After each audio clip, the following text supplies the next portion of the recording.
Hello. This is Shane Rimmer. You're listening to the Gerry Anderson podcast. Not convincing enough for you? Oh, well, not when we've got the genuine article that can actually do it. How could I top Sorry. that? How are you today? Okay, thanks. Yeah. Yes, how are you? Yeah, I'm all right, thank you. Yeah, I've had a very good week, actually. Oh, good. Why have you had a good week? Well, I've been to Norwich. Excellent. Norwich is really nice. Famous, of course, for its castle and its cathedral and for Scott Bickley and Ross Patterson. It is famous for all those three. In that order, or is that reverse? Reverse order, I would say. They Yeah, I popped think along so. and visited me after a show at the Theatre Royal, which was lovely. It brought me some cake. Yeah, I saw Yes. the cakes with faces on. Yeah, so I thought I'd better mention them. So the moral of the story is, if you want to be mentioned on the podcast, send Then cake. make Richard cake. Exactly. Oh, well, that'll get the cakes flooding in, I Well, hope. I would hope so. If not, then we'll have to make our Well, own. questions will need to be asked, yes. Yeah. And how are yeah. you?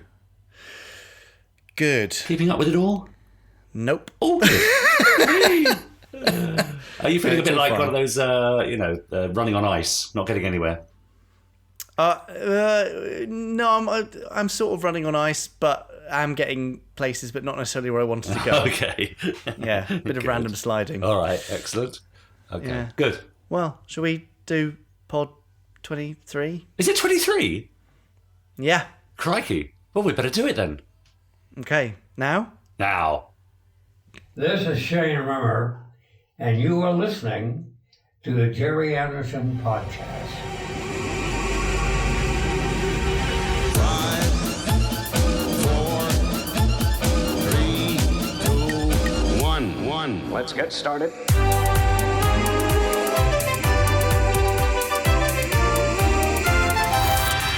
Let's go.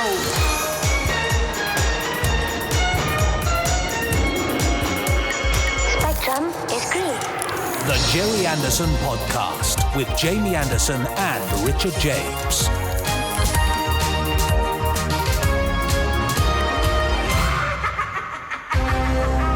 Well, here we are. Yeah, we're here. We're Well, here. you're We're there, here. We're and I'm here. Oh yeah, we're doing remote recording again, We aren't are we? this week, yes. But it seems to work, doesn't it? Yeah, I suppose it makes the whole thing more tolerable, doesn't It it? does, rather. Anyway, who are you? Well, I'm Richard James, and who are you? Good. I'm Jamie Anderson. Still, For now. Yeah. welcome And, everybody to the Gerry Anderson podcast, indeed. Yeah. Now, you say pod 22, the script you sent me is 23. The script you sent me says pod 22. That's Well, why it's because I forgot to type the Well, 3 you know, instead of the 2. If a job's worth doing, Jamie, it's worth doing well. Surely. Well, I only had 12 minutes to write the script, Yeah. as you can tell. And And as the listeners will be able to tell as well. I think out of all the information we've imparted in the last few seconds, the most amazing would be that there is a script at all, to be fair. Yeah, that's true. Yeah. No, but there isn't there? It's in front of you. Yeah, it is. So here we are, pod 23 of the Gerry Anderson podcast. Thank you for joining us yet again, if you've joined us before, or welcome if this is your first time. And if it is, where have you been? You've Yeah. got an awful lot to catch up on. Yeah, go back to pods 1, 2, and 3 and get the intro as to what's happening Yeah. and a double bill with Sophia Miles. Oh, yeah. And then pick your way through the rest. Yeah. There's lots to listen to, lots of interesting interviewees. And speaking of interviewees, Richard, Jamie, we've got a corker this week. we do. Yes. It's the one and only Yeah. Mr. Nicholas Briggs, Yeah. or Nick Briggs to most humans. Yes. That's his actor's name, isn't it? Nicholas Briggs. Yes, that's right. And he's voice of the Daleks Yeah. from 2005 until, well, we don't know. Are the Daleks coming back in the new series? Who or not? knows? Who can tell? knows? And he's exec producer at Big Finish and a chum of ours, isn't Yeah, he? he is indeed, and no longer shall he be known as the voice of the Daleks, for he shall be known as the voice of Remus. Yes, Remus Won't in he? Firestorm, Yeah. if you want to hear Nick's voice, Yeah. although you're going to hear it in an interview shortly. Yeah. But before all that, what have we got, Richard? Oh, well, we've got some fantastic stuff coming up. We've got news from the Gerry Anderson universe, of course. That will undoubtedly include a little bit of news about Firestorm, I'm sure. We'll talk about might that a not. bit later. We've got a couple of listeners' emails. We've also got a visit from Chris Dale and his amazing randomizer. Who knows where he'll pitch up this week? But each week he sits down in front of another episode of a random Gerry Anderson series and picks his way through it forensically and with a fine-toothed comb and gives us his thoughts. You can get in touch Yeah, with us that. at podcast@gerryanderson.co.uk. We love to receive your emails and also the odd audio file if you want to record a message for us that we can play out. That would be great. Just do it on your phone. Yeah, we haven't had enough of those recently. So get on your voice memo thing on your phone and send us a message. It doesn't have to be cleverly thought out or witty or anything like that. Just heaven forbid. Tell us what you think and ask a question, or just tell us what you think, or just say hello. Yeah, whatever. that's right. So we've got all that, and of course, as we say every week, please remember to subscribe on whatever platform you're listening to us on, and do rate us and leave a review and share us with your chums, so they can hear all about us as well and keep up to date. I haven't checked the reviews recently, Richard. Are they any actually good? I mean, I'm just having a look now. Yeah, before we spoke, I went online to the Firestorm minisode on YouTube to pick up some comments from that, but haven't read any reviews from the actual podcast. I'm sure they're all glowing, if there are. Yeah, we're up to 107 reviews. Nice. And most of them are 5-star and a few 4 stars. Okay, well, that's lovely, isn't it? That's all right, yeah.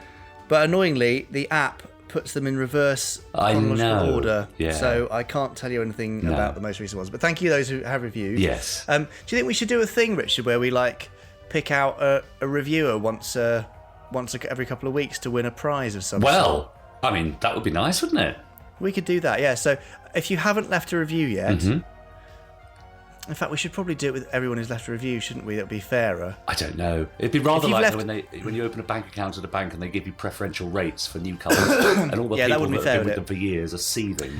I mean, lots of people who put reviews in earlier on had a chance of winning a prize. But let's open it back up again. I think if you leave a review before the end of November, so before the 1st of December, drop us a line, podcast@gerryanderson.co.uk. Tell us the name you used to review it, and ideally just send us a screenshot of your review being live on the podcast. Yeah. And we'll pick one of you randomly to win something nice, cool. a sort of early Gerry Anderson Christmas present. Oh, how's that? Lovely. Yeah, brilliant. Perfect. Great idea. Well, we look forward to a flurry of several emails. Oh, I love a flurry. Bit cold for them this time of year, to be honest, but still, strawberry ones are always nice. Ha! Very funny, Richard. Yeah, exactly. That's your default response, really, isn't it? It is the standard response on this podcast. Anyway, look, we should get on with this because people aren't here for our nonsense, are they? They're here for Gerry Anderson stuff. Yeah, that's right. Are they? Yeah, of course they're here for the news. Yeah. Well, shall we do that then? Let's have some news. Hi, Gordon Tracy speaking. It's time for the Gerry Anderson news.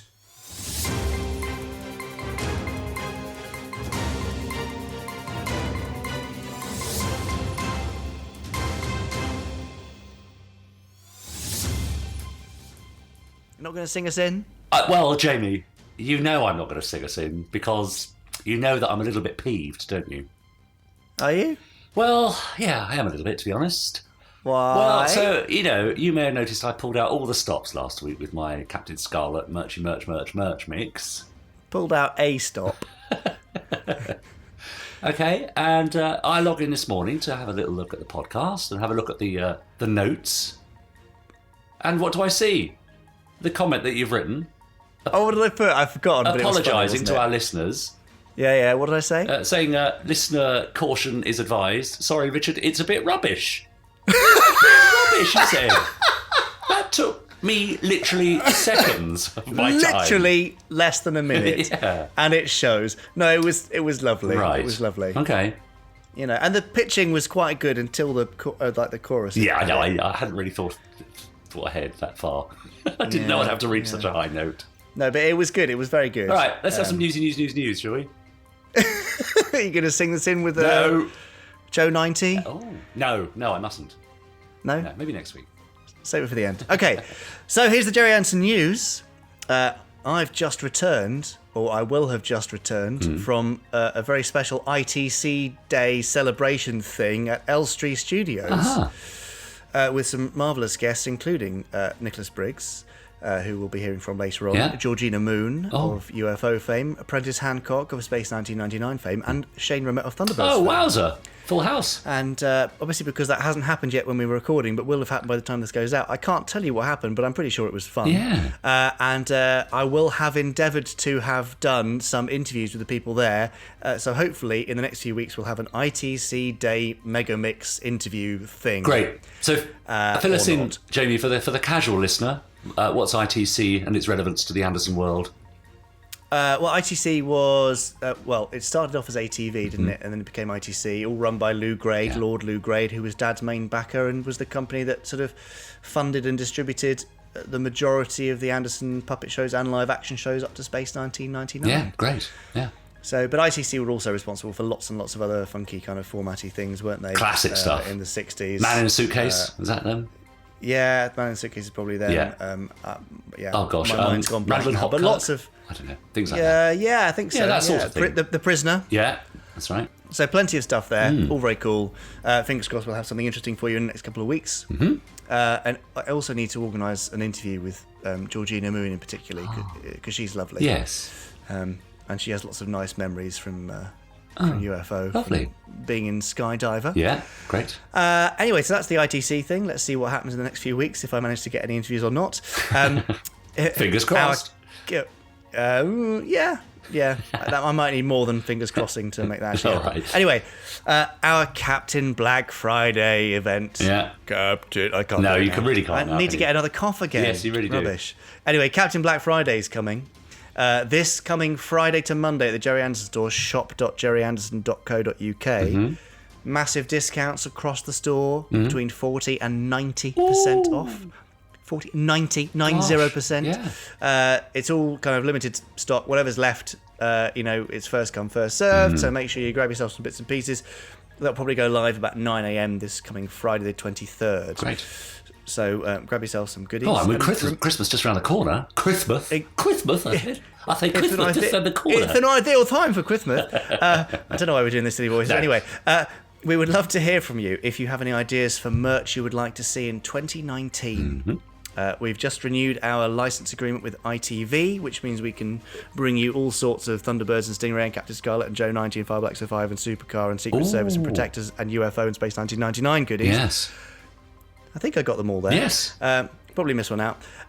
So yes, let us know what you want. Again, it's very hard for us to make toys and bits and pieces, but printed goods and books and T-shirts and other apparel and socks and that kind of thing. Yeah. We can certainly do those for you. Yeah. So let us know what you want to see. The more the merrier. Podcast at gerryanderson.co.uk. You did say there might be some Firestorm news. I did. Here it is. Great. The Firestorm minisode is over 400,000 combined views on Facebook and YouTube. Bonkers. That is bonkers. Is amazing. Yeah. For an unknown brand to get those numbers in such a short time, we are absolutely thrilled. Yeah. We're releasing new behind the scenes and other videos on the Firestorm YouTube channel every week, so keep an eye out for those.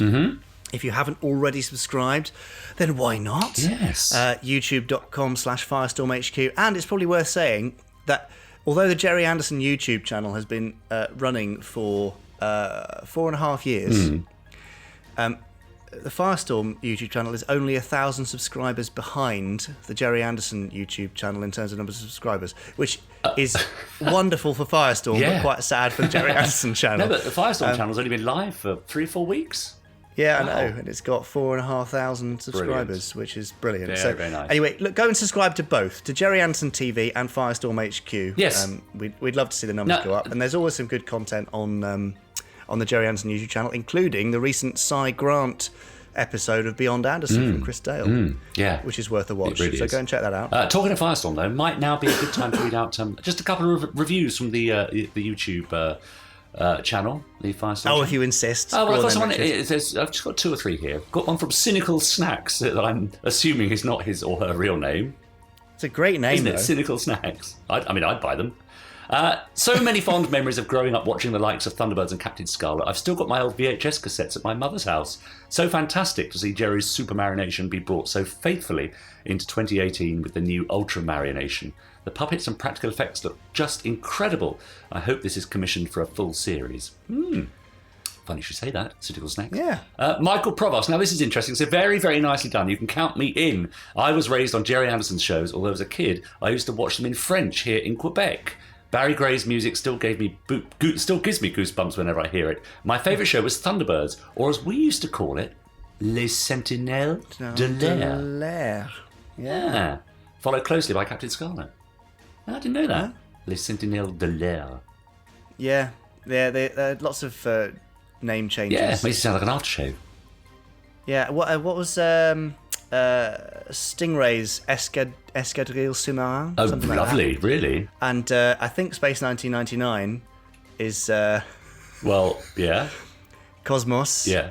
1999. Really catchy. Trips just off the flows tongue, doesn't it? Yeah, it's Lovely. amazing. And finally, Terry Hughes says you've managed to capture the same excitement that so many Anderson creations have done before. Well done, I loved it. Reminded me of Space Precinct, Thunderbirds, and so much more. That intro music is fantastic. The storyline's sweet, and it gives us a taste of so much more to come. I can't wait. Isn't that nice? Bless. That is lovely. Yeah. And, Thanks, everyone. Plenty Thanks more for like that. those. I can assure you. That was Well, that's just- been the nice thing, actually. Just so much. And all ages again. All ages all around the world. Yeah. All the stuff that we were hoping for. Yeah, So that's right. Thanks, everyone. Yeah, lovely. Now, Richard, since you've been sort of saying nice things about my new thing, Yeah. Oh yes. shall I say some things about your old thing? Is this the right time and place? I don't know. Well, I'm obviously talking about the Space Precinct DVD and soundtrack, goodness which are alive. coming out next week. Right. Yes. Phew. I don't know what you were thinking. You leave my I old really thing out of don't. this. Oh, fine. Anyway, so that show that I think you were in, Richard. was, yeah. Anyway, look, the soundtrack, we've got an exciting exclusive for you. Exclusive at shop.gerryanderson.co.uk. That's the official Gerry Anderson store. Yeah. You can pick up signed copies. There are 50 signed copies signed by composer Crispin Morel. Lovely. And, does it say here? But what is that? Robert Robert Jones? No, Jones? Richard Jones? I can't read that from here. Someone's just Never heard scrawled of it him. down, haven't they? Like a last minute Yeah, I mean, thought. someone with terrible handwriting who was probably involved with the show in some way. Probably just thought, played oh, some he'll sort of, do. background insignificant character. Yeah. Anyway, there's 50 of those available, signed by that dashing duo. Yes. Of Crispin Morel and Thank you. something. So you go and grab those. They're up for pre-order now. Only 50. That's all. Great, Just yeah. to keep them as a special exclusive. Yeah. A great Christmas gift for any Yes. Space Precinct fans out there, or a gift to yourself. Why not? Yes. Absolutely, I can't wait to hear that again. I must say, I remember having it on cassette. I don't know how I managed to get it on cassette back in the day, but Charlotte and I used to drive around in our old Volvo with the theme tune blaring out of our sunroof in the summer. How sad is that? So we look forward to doing that amazing. again. You'll be doing it all over again now, won't you? Yeah, great. Anyway, so Crispin and Richard, thank you very much for signing those 50. We really Always appreciate it. And I'm sure the 50 fans who get them will also appreciate them. Yeah, Anyway, great. look, that's it for the news this episode. Well, that's enough, isn't it? Yeah. I think so. You're not going to sing us out? I'm trying to rest the old voice because I think I'm building up to something quite spectacular in the next couple of weeks, and I don't want to ruin it. Really? Yeah. Do you know what you should do? I can't remember what the name of the track is, but it's the final approach music for the Fire Flash in Thunderbirds as it's coming down, and they're trying to balance all the elevator cars. Oh yeah. You know the one I mean? No, but I'll find out. Yeah, that's quite good. It's because it's really dramatic. Yeah. Oh right. Brilliant. You should do that. I know. I'm thinking. Anyway, I'm thinking choral. I'm thinking many voices. I'm thinking harmonies. Oh, yeah. Hey, Richard, do you know what we could Yeah. do? We could do the fugue from the opening of the Secret Service. News. Yes. News. Challenge Yeah, but then obviously there's multiple parts, so you'll have to do the Well, I can do all that. I've got time. the tenor and the Right. alto parts and all that. Yeah. I've got the sheet music. I'll send it over. Right. I think we might be taking it a bit too seriously now. No, Jamie. no, Oh, that's it. right. You've said you'll do it now. Okay. Good luck. Time for some listener emails, Jamie. Probably before we make any other ridiculous offers. What have we got here? I've got. I'll just read it out. I can't be bothered to find a receptacle.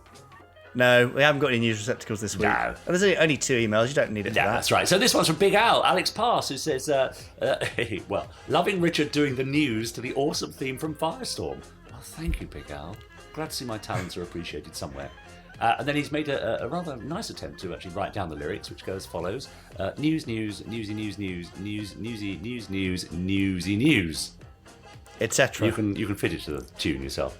Great to hear we're getting a full series of Firestorm. Yes, absolutely. I expect the usual Anderson "It Was All a Dream" episode along the lines of Tom Thumb Tempest and Attack on Cloud Base, plus maybe a Christmas special. That would be fun, wouldn't it? Yeah, he said, maybe. I don't know. I'm not a fan of. Let's see. Trouble Let's is, when you see them any other time of year, they kind of stick out like a sore thumb. don't they? Tom Thumb, yeah. Tom Thumb. Unfortunately, I missed out, he says, on the Kickstarter campaign for both this and Thunderbirds 1965. Buck up, as Mr. Briggs would say.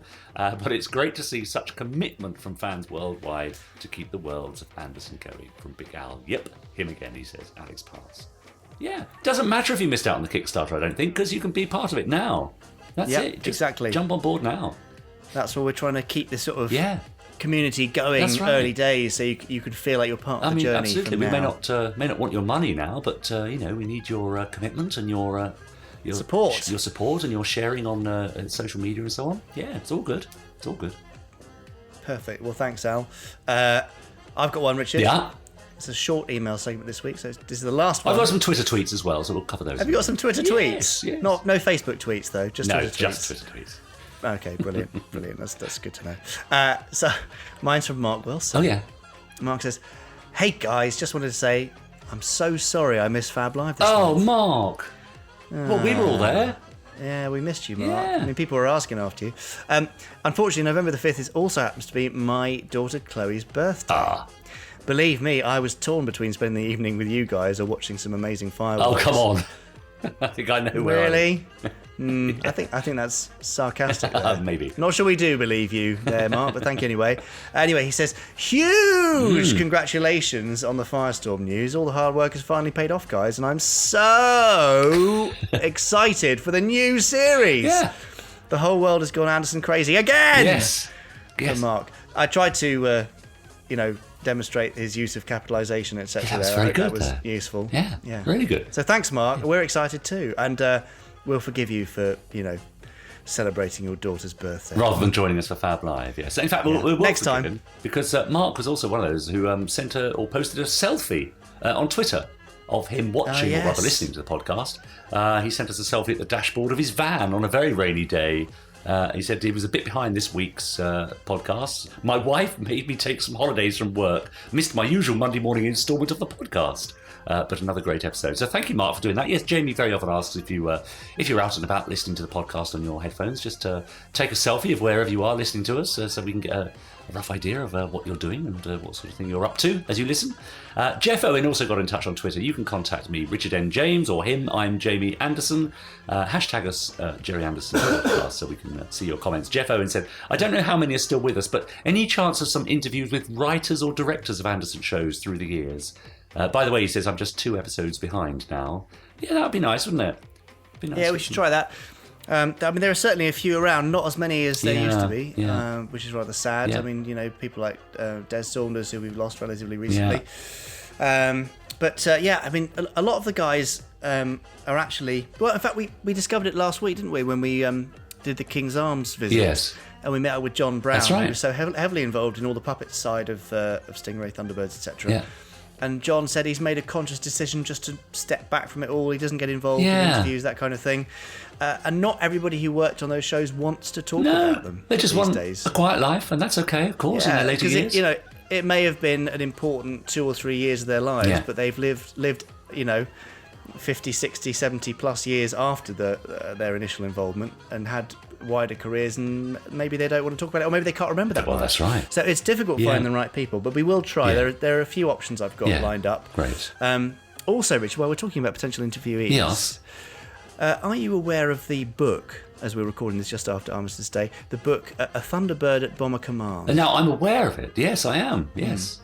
So, well, just very quickly, Lionel Anderson, my uncle, Dad's older brother, who was born in 1922, he was shot down over Holland in 1944. So painfully close to the end of the war. It's almost more cruel than if it had been earlier on. Lionel was Dad's absolute hero, and he's the reason there are so many sort of hero pilot characters.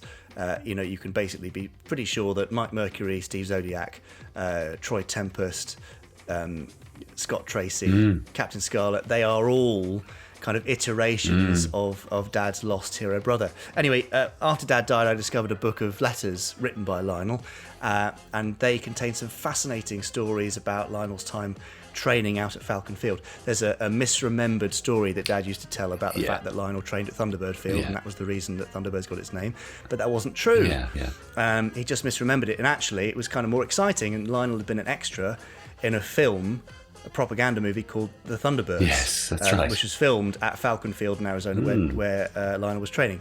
Anyway, a fantastic aviation history writer, Sean, put a book together all about Lionel's life, his training, his operations, all that sort of stuff.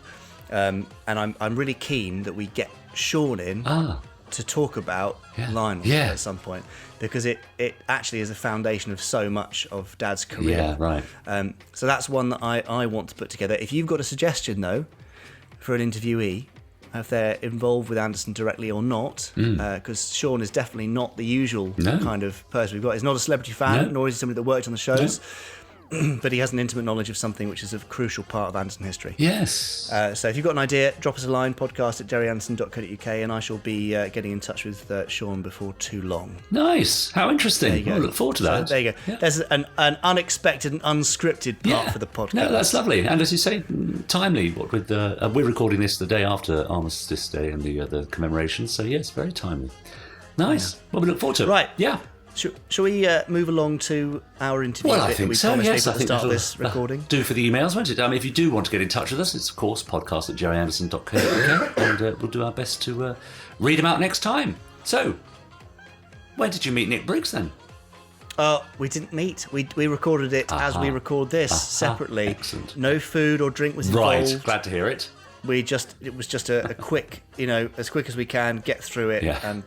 And Nick shared all sorts of stuff, including memories of actually meeting Dad, interviewing him, watching the shows, particular fondness of various elements of Stingray. So yes, he's got all sorts of interesting stuff to say, and of course he's the voice of Remus in Firestorm. So a long history of enjoying Anderson stuff as a kid, meeting Dad, working with me on legacy projects for Big Finish, and then of course now joining the latest Gerry Anderson show. So he's actually quite well qualified, inextricably linked to the worlds of Anderson. Anyway, less gabbling on. Well, it's all you. Don't look at me. Stop it. Here's Nick Briggs now. Hello, I'm Nick Briggs, and I'm here to talk about Gerry Anderson, but you may know me as the voice of the Daleks and the Cybermen and the Jadoon. And as executive producer of Big Finish Productions, who do lots of Doctor Who and some Gerry Anderson stuff. There you are. That was concise, wasn't it? It was very concise. Thank you. I like the creepy American accent, and it was creepy. Was it? I play villains. What can I say? There you go. Perfect. Well, thanks for doing this, Nick. I know you've got a busy schedule, and I had to actually hurriedly eat my bacon sandwich to vaguely make this on time. Well, I was very jealous of the bacon sandwich because my wife's a vegetarian and I eat lots of vegetarian food and love it, and consequently I've just kind of I've become unused to cooking meat, and when on the few occasions when I do, I just find it really messy. Messy. Just the whole process. Really? It's all sticky and greasy, and everything has to be washed really thoroughly afterwards. Whereas vegetables aren't messy and sticky and horrible at all. Everything about a vegetable is water soluble. I hope people are noting this down. This is, so I'm very happy for other people to cook meat for me in restaurants, as you well know. But I don't do it at home anymore. So if I want a bacon sandwich, I have to go down to the local, sandwich shop, which has happened. Great. I'm so glad we've got straight to the crux of everything. These are the important topics of the day. How was your dad with bacon sandwiches? He loved a bacon sandwich with a cup of tea. Had to be accompanied by a cup of tea. Definitely. And toast, not bread. Oh yeah, toasted bacon sandwich. Something which I've taken on as well. I love a toasted don't like bacon. bread one as much. I can suffer a bread one. As long as you're not having to cook it. Exactly. Well, as fascinating as this is, I'm sure most people will want to hear some Gerry Anderson related stuff. Well, I don't know. There are emails coming in now saying concentrate on the bacon. More bacon, more vegetable banter. Well, we can come back to that probably. Yeah, obviously, when you've pressed stop. Yes, let's do that.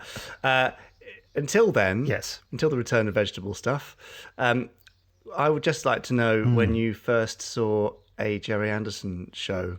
If you can remember the exact day and time, that would be great. It was at 3:23 p.m. No, I don't remember the exact time, but I remember that it was Supercar. And when was Supercar made? Was it the late 50s or very early 60s? 1960. Right, so I was born in 60 to 62. Right. Well, I was born in 61, but they must have repeated it. I'm sure they did. Yeah. Absolutely. It's as is the nature of these shows. And yes, I had a Supercar annual as well. Did it have a yellow cover? I think it did, actually. Was there sort of like a circular design on it? Yeah. I'd say that because I've got a copy here somewhere. I'm looking around. I can't see it. I haven't got it. Lee Sullivan gave me a copy. Wow. Yeah, I think my mum threw it out. Mothers have got a lot to answer for. They have, yes. They are thrower-outers, aren't they? Well, because children, I mean, you can't keep everything, can you? That's what they say. As much as we'd like to. Although, if you can see can you see behind me? Yeah. I've got so much childhood junk. It's brilliant. So obviously, did it make an impression on you, or did you not really feel Anderson's stuff until later on? Well, the funny thing is that my recollection of Supercar and Fireball XL5 is that they were sort of very special things that I remembered. I only remember remembering them. You know, I don't remember the initial viewing, and I remember being very excited about them if they were ever repeated. Particularly Fireball XL5, I was fascinated by the whole thing of the rocket launching up, that sort of rail and going up the hill. But did you care what happened to the trolley? No, it's only in later life you just see the thing whiz off and you think, well, who did that hit on the head? Some bloke living in Thousands a cottage. He's like, I'm just checking into my bacon sandwich, and suddenly a big trolley comes crashing through the ceiling of his cottage. I don't know why he's got a cottage near a runway. I think it's his fault for living there. Yeah, he should have moved. But the one that I remember, again, not the first viewing of it, but the one that was very sort of present in my life that, watching every week was Stingray, da-da-da-da-da Stingray, which is, of course, how you have to say the title. Thank you for singing that. Well, speak singing, yes, in a William Shatner style. Stingray, da-da-da-da-da, Stingray, Spock. Yes, and so I was a huge fan of Stingray and really coveted all the toys that were available. I had a Stingray toy that was very light blue and about the same size as a glasses case, I would say. Yeah. And right, what's that, about 8 inches? 7 inches? Yeah. I'm just looking for I've got a Stingray model and it's not in here, isn't it? Where is it? No, it must be. Oh, I know where it is. It's in Steph's study. Well, the spare bedroom, as we like to call it. As it's probably called, I should say. We like to call it the study. And anyway, but it was, you could put it in the bath and it had an elastic band wind-uppy propeller. Oh, like a rotor thing? Yeah. Nice. And that was one of my most precious possessions. I also had, there'd been an assembly kit, I want to say Airfix, but it probably wouldn't have been Airfix, of Stingray, wasn't there? And I think my brother had made it because I was too young to be able to do that sort of thing. And I do remember that it accidentally got sort of sat on once. That was much bigger. That was like 2 or 3 times the size of it. But it didn't get completely crushed, but it did have a sort of expression, as it were, because it looked a bit, yeah. But I really wanted to be phones because I wanted to wear the headphones. Yeah. And look at you now. Well, not right now because you've got little tiny AirPods in. And I've ended up wearing headphones for most of my life. Exactly. Yeah. You're living the dream. And the Terrorfish as well, I liked. Yeah, they were great. Yeah. I was particularly fascinated by how the Sting missile, they always said missile, not missile, didn't they? Not torpedo either, even though they're underwater, firing missiles underwater. In the starting sequence, when it hit the Terrorfish, there seems to be a moment where it embeds itself before it blows up, which I mean, normally when you see a missile hit something in an action thing. It just goes immediately, but this kind of right, we're in, detonate. Obviously delayed. I quite like that. I'm not saying I didn't like it. Is it a feature of, not quite up to scratch visual effects work? Is that what you're saying? Yes. It was an eccentric part of its charm. I loved the title sequence and that thing, anything can happen in the next half hour. That's just brilliant. And the whole descending Marineville base. But, as with many people, I suppose you'll speak to, Thunderbirds, was the really big thing because it just seemed so much bigger in its scope and just seemed to be on all the time. I can't remember a particular time slot. Is that Thunderbirds is the kind of program I always remember thinking, oh, it's on now as well, is it? And you'd find it turning up at different time slots, That's a special Thunderbirds dog in the background. Dog's there. Barking, yeah. Oi, shush. Just cut it strings. Barking. Everything in your household has strings, doesn't it? Yeah, including me. Thank you. I think they're barking at the neighbour's phone. Oh. Oi! I might just go and kick them. That'll obviously make them go quiet, won't it? It will do, actually. If someone kicked me, I'd be quiet. Depends where they kicked you. Okay, right. I think they've calmed down again now. Sorry. Yeah, so Thunderbirds is all the time. No! Quiet! I'm terribly sorry. Mum, I'm doing a radio programme. You just reminded me of... I've told you about this, I think, many years ago. Dad was doing TV commercials. Yeah. And he was employed by Alphabits, whoever made Alphabits, the horrible marshmallow-coloured cereal of the 90s. Right. I wasn't aware of it. An advert where there were lots of big letters floating around and children around them. And so he had this giant... I can't remember what letter it is. I want to say a D, maybe. Anyway, this huge letter, which he was then filming me in the garden, climbing through the letter and leaning on it and rolling around on it and all sorts of stuff. And then he had some very small, similar letters, which he was filming to sort of work out how they could kind of morph between the two. Yes. And in the background of the video, which I've still got, you can hear Mum knocking on the door of the office asking if he wants a cup of tea. And there's little tiny me, probably age 6, in the background shouting, "We're busy, Mum, but you can come and look if you like." What a little brat. So showbiz. Not really. I'll be in my trailer. Thanks very much.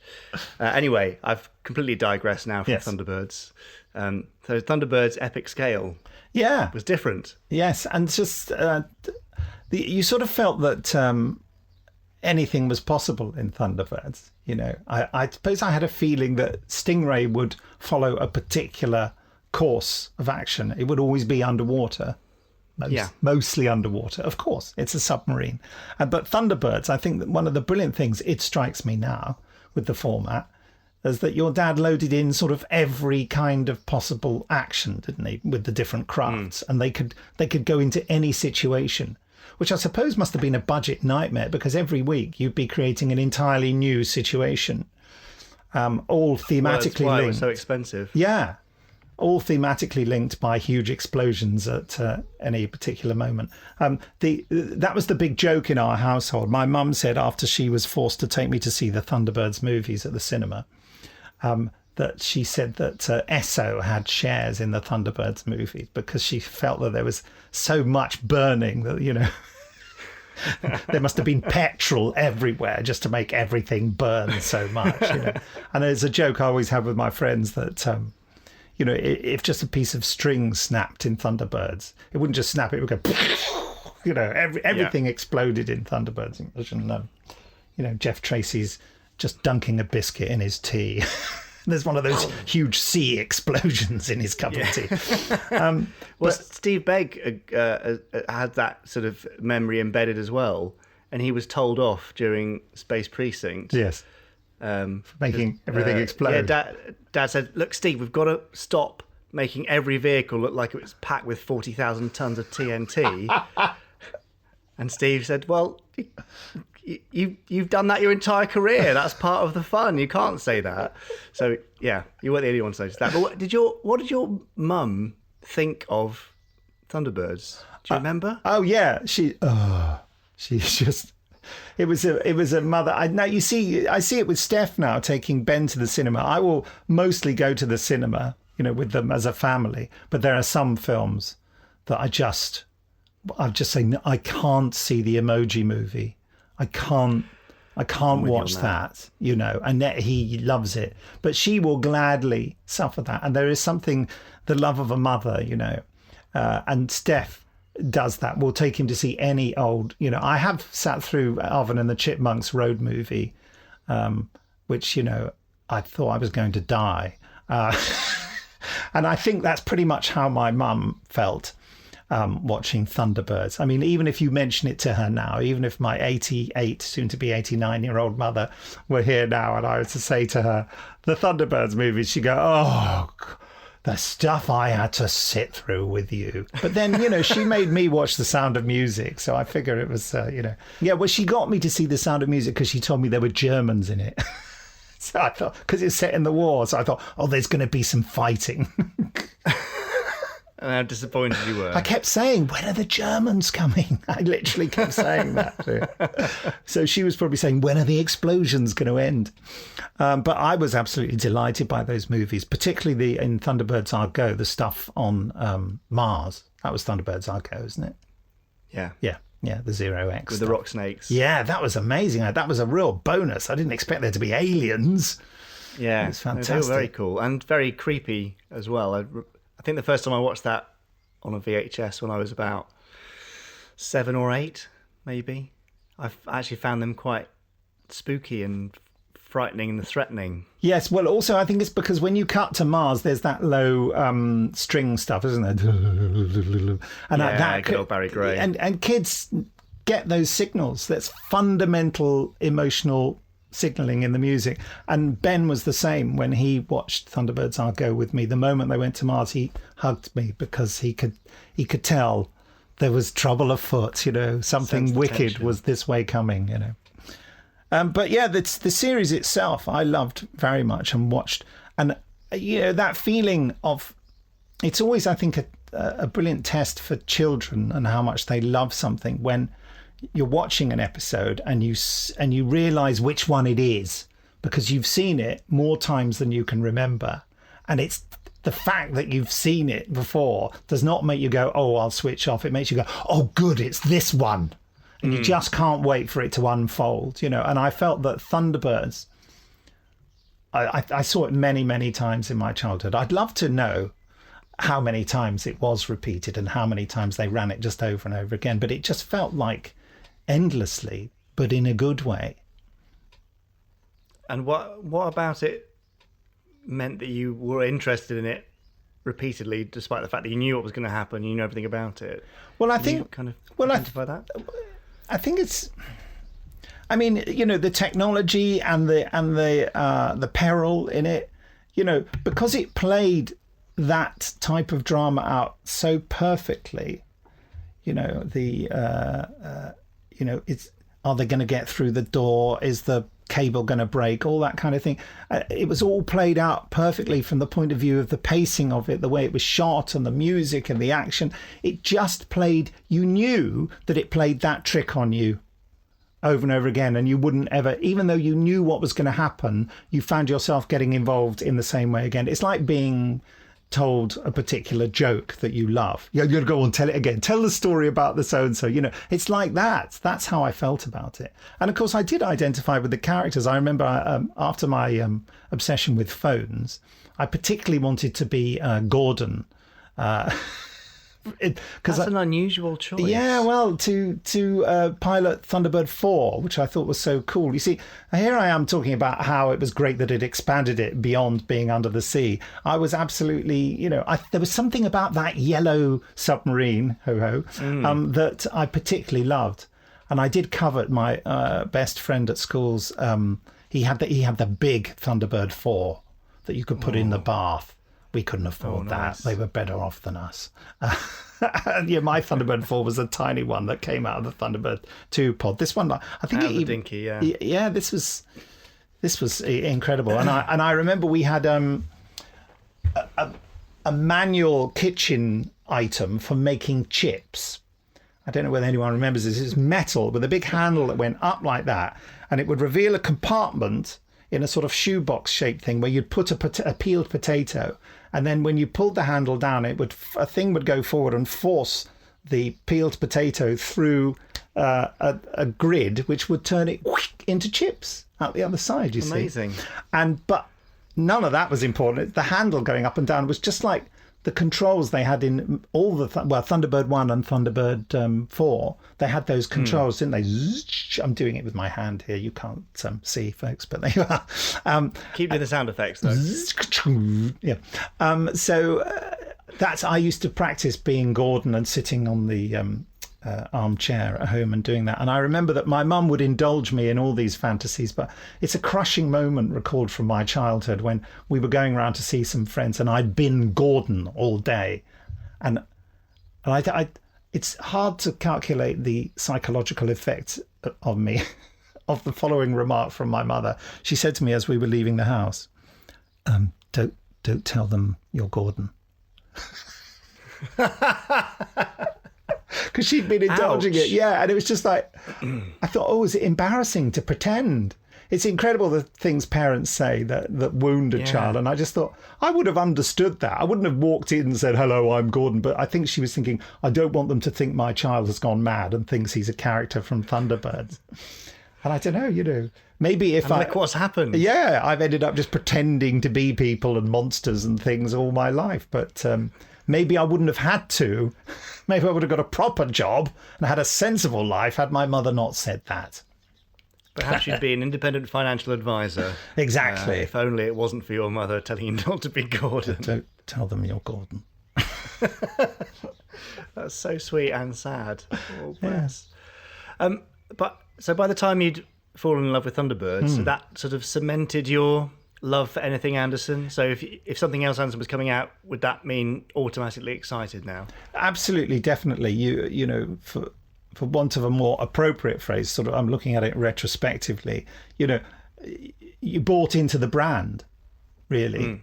You just knew the flavour, and I remember Captain Scarlet coming along and loving that and being very aware of how the puppets looked different and how it was looking even more realistic, which I think thrilled me, although, they continued to show Thunderbirds and I did. I remember thinking that the Thunderbird, I suddenly started noticing that the Thunderbird's heads wobbled more, whereas everything was far more still with Captain Scarlet. And I'm not quite sure...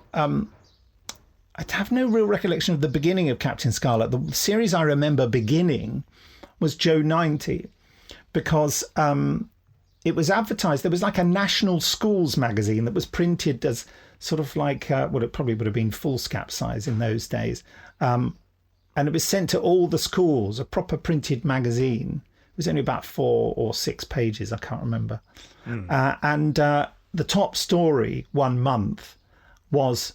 the Thunderbirds man has created a new series, which is for you because it's about a kid who becomes a special agent and there was a real hype around it.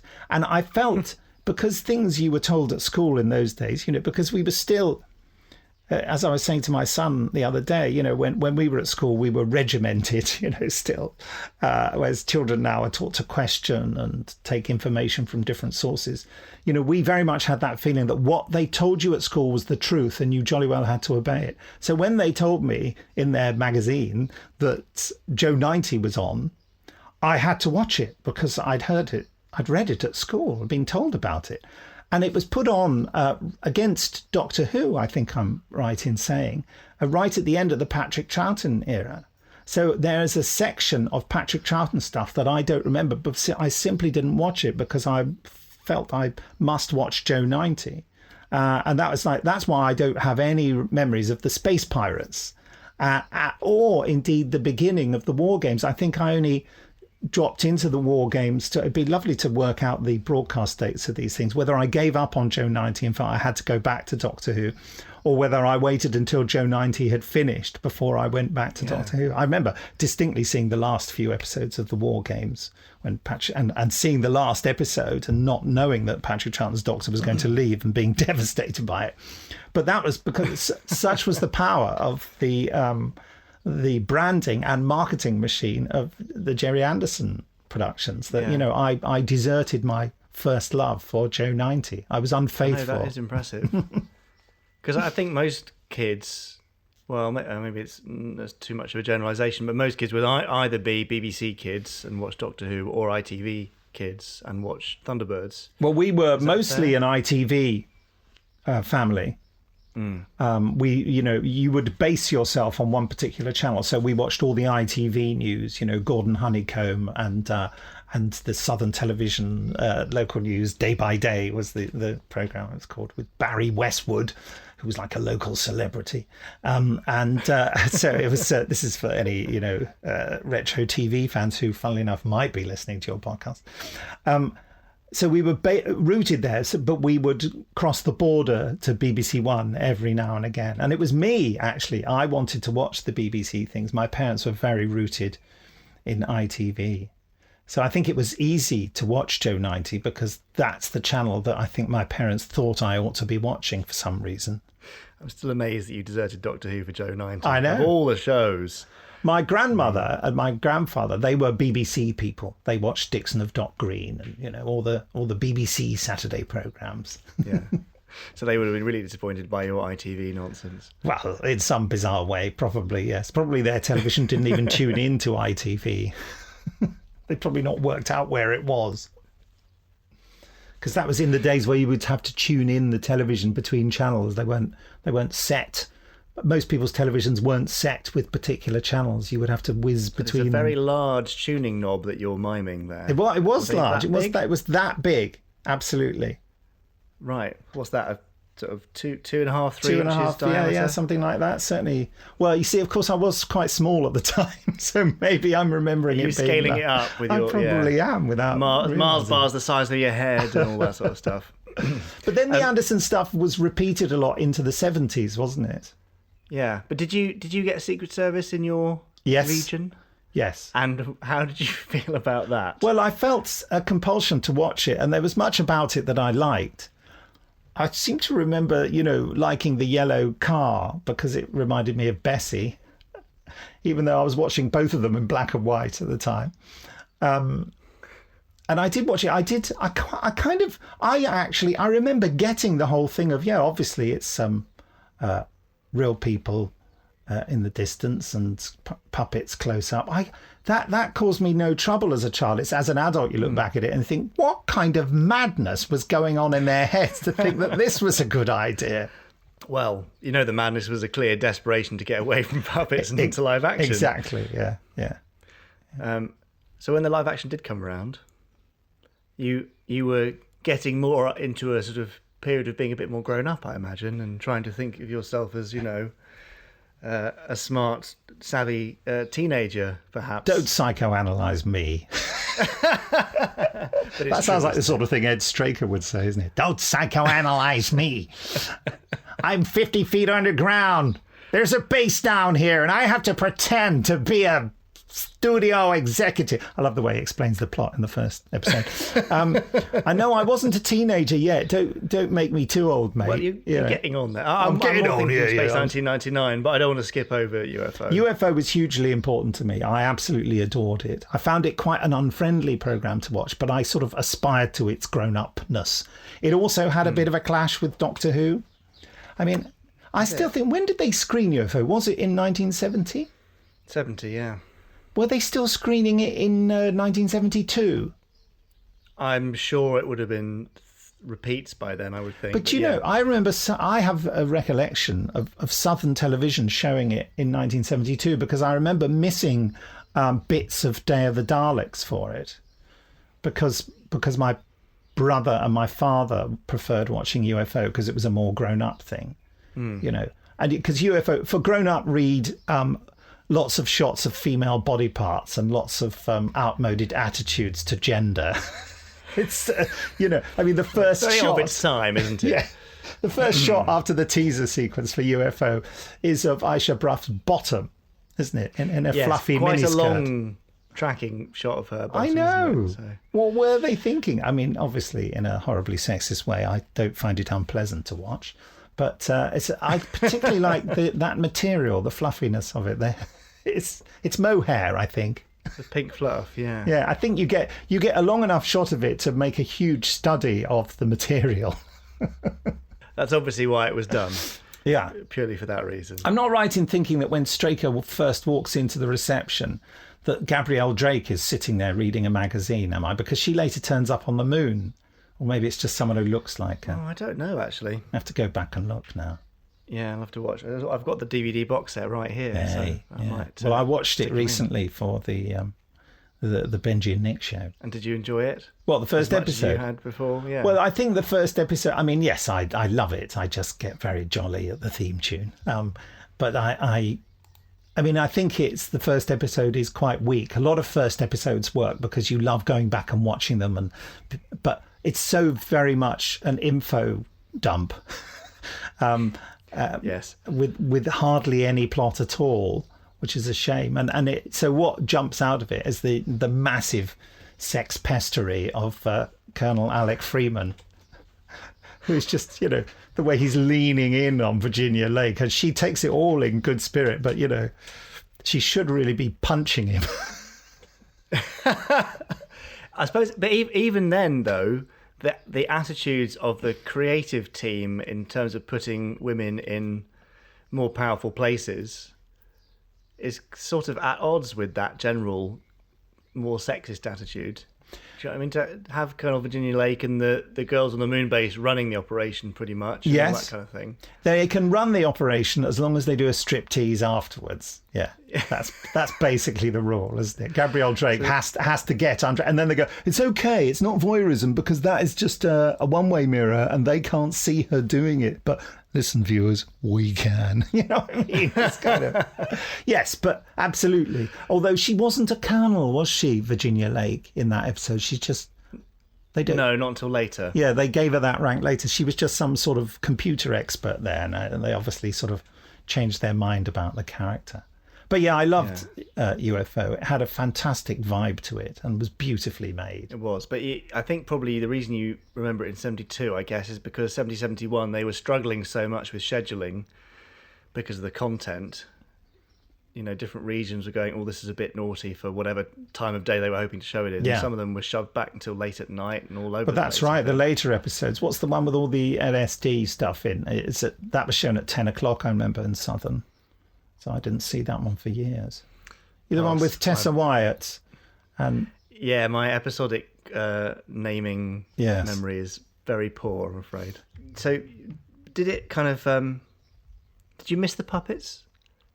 There was a joke going round at the time that, and I'm sure you've heard this, that even though Gerry Anderson's making a series without puppets, he's made all the people look like puppets because he gave them that sort of future makeup look.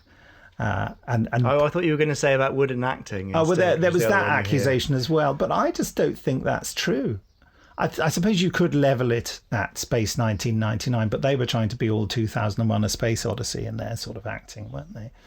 Yeah, and it's sort of very calm. In which case, Space 1999, by comparison, you were getting to teenage years by this point. I was, yes.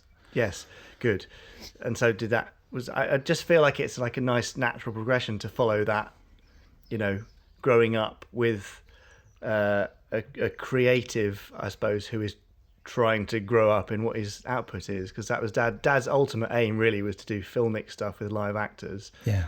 UFO was sort of the training ground for it, and Space 1999 was, the magnum opus, I guess. Yeah, I mean, I would say, heretically, perhaps, that I feel UFO is far more successful. I think the stories come together better. Just the flavour and the character of it. I think that Space 1999. Well, my appreciation of Space 1999 is filtered through the unfortunate nature of ITV scheduling at the time, because I was all geared up to see it. And indeed, it had been sort of trailed in a BBC Horizon programme about special effects. It was like the latest thing that's happening that has loads of special effects. And they showed clips from it. I thought, this looks amazing. This looks like a movie, but in a TV series, because I was old enough to realise that some of the effects in Doctor Who were not quite as one would want them. What are you saying? Dustbin lid spaceships in Death to the Daleks and what have you. Yeah. And I sat down to watch it on Wednesday at 8 or 9 o'clock or whatever time it was meant to be on. It wasn't on. And then I looked at the regional variation in the tiny, tiny print in our TV Times listings magazine and realised that Southern Television, possibly standing alone from all the regions, hadn't bought it. Even though there was an article about it and everything in the magazine, they just hadn't bought it. And of course, what happened with all the other regions is that it got taken out of its prime slot quite quickly, didn't it? Because it failed in terms of ratings. Because at 8 and 9 o'clock on ITV on a Wednesday evening, people wanted those slightly saucy ITV dramas like Bouquet of Barbed Wire and things like that, or Your Man at the Top and these very grown-up things. And suddenly, even though the budget and the profile of the series matched that slot, the content didn't. That was for grown-ups, that was kids stuff. And I would say that even though Space 1999 has a lot of adult trappings about it, meaningful looks and sexy clothing and emotional stares and everything, it still had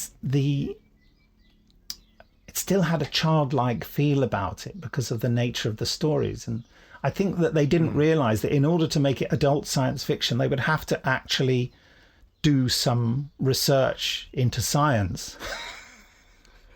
And there was, it was so blatantly arrant nonsense, wasn't it? I say that with great affection, obviously, that I think that's why it didn't, But then, so it wasn't until a year later that Southern Television bought it, and then they put it in the kiddies' 10 or 11 o'clock in the morning on Saturday's slot. I was delighted to see it and absolutely knocked sideways by how impressive the first episode was. Yeah. I just thought it was incredible. I made an audio recording of it, which I did of all my favourite programmes. I was regularly audio recording Doctor Who then. There were no domestic VCRs. And I listened to it just over and over and over again, so that when I watched it again recently for the Benji and Nick show, I was mouthing the words. You knew it line for line. Oh goodness! And the music cues, I knew when they were coming. I knew what the explosions were going to sound like. Everything was just, it's like a record I'd listened to many, many times.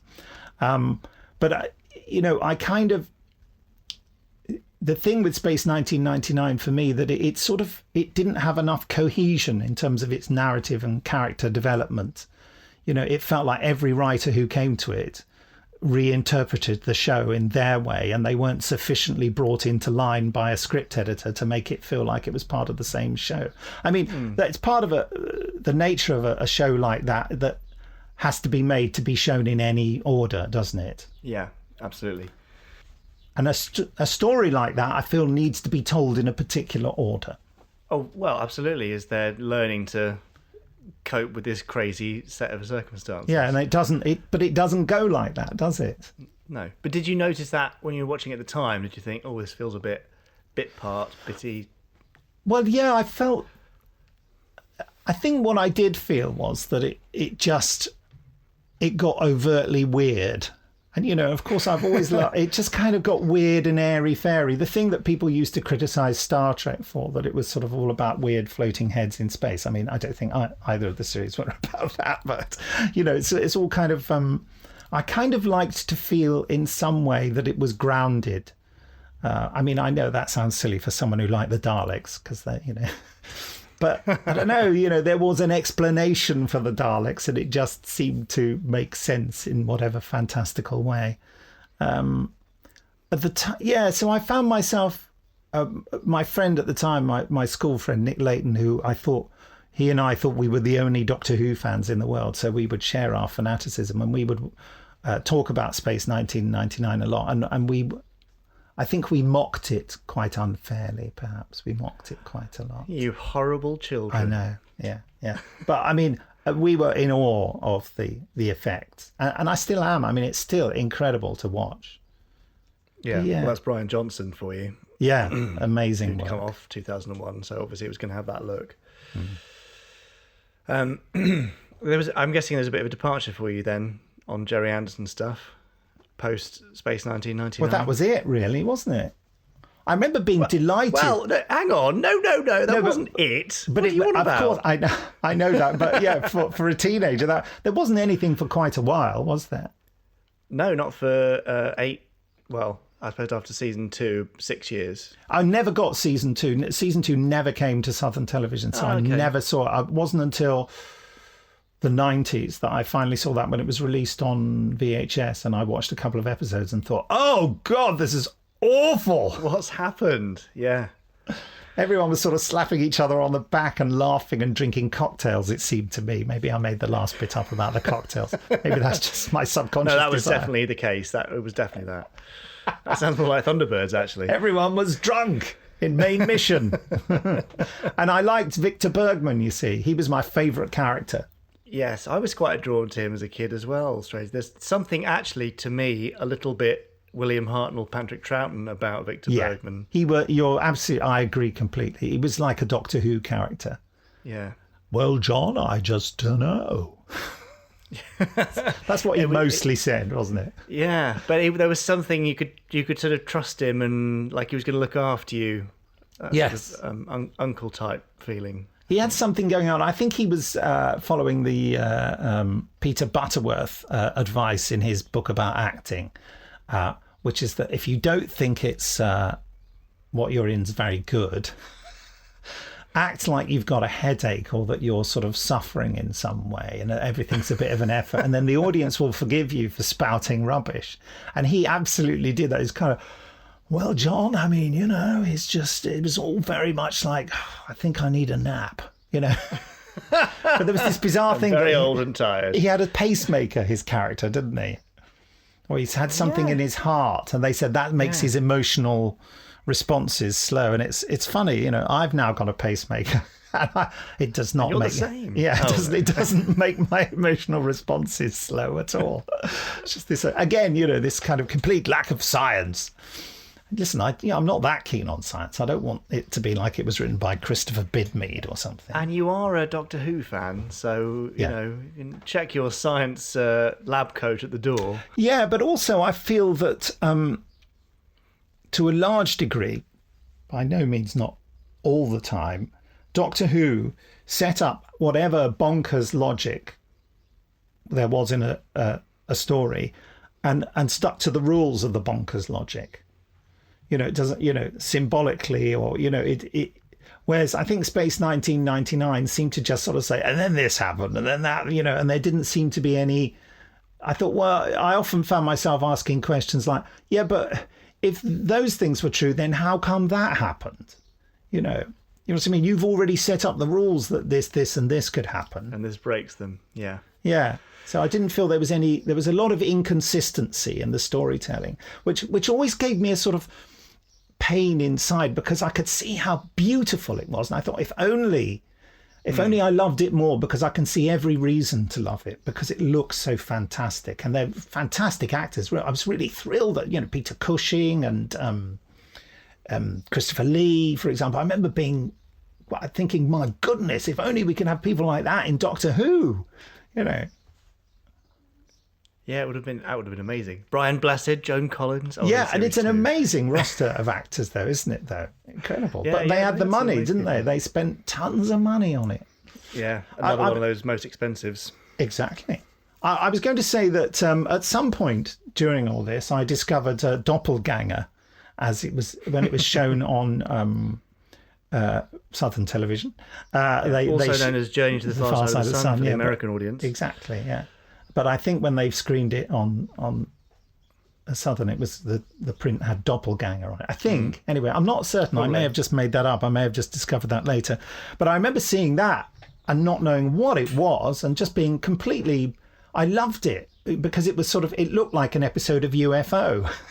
didn't it? It had a lot of, Oh, yeah. Well, and the same people in it as Yeah, well. yeah. I mean, George Sewell and Ed Bishop were in there, among others. So I thought that was incredible, and a lot of some of the model shots from it were later the reused, rocket, weren't they? The rocket sequence, yeah. But all that rocket stuff was amazing. Beautiful. Yeah, beautiful stuff. So a departure post Space 1999 away from Anderson stuff and into the world of becoming an actor and work. Oh, blimey! I suppose so. But I would always watch Thunderbirds. I mean, when Thunderbirds came to BBC Two, was that in the 90s? 1991. Yeah, and I was, far too old to be watching stuff like that, but I'd absolutely be there to watch it. Yeah, I was delighted. And yet you skipped over the Marvel that was Terrorhawks in the 80s. Yes, I mean, I did see it, but I was the wrong age. You get to an age, don't you, when you're too... when you're much older, you can look back at kids' stuff and enjoy it. But I was at the wrong age for it to get the magic of it. And I really appreciate that there are lots of people for whom Terrorhawks, for them, is like Thunderbirds to me.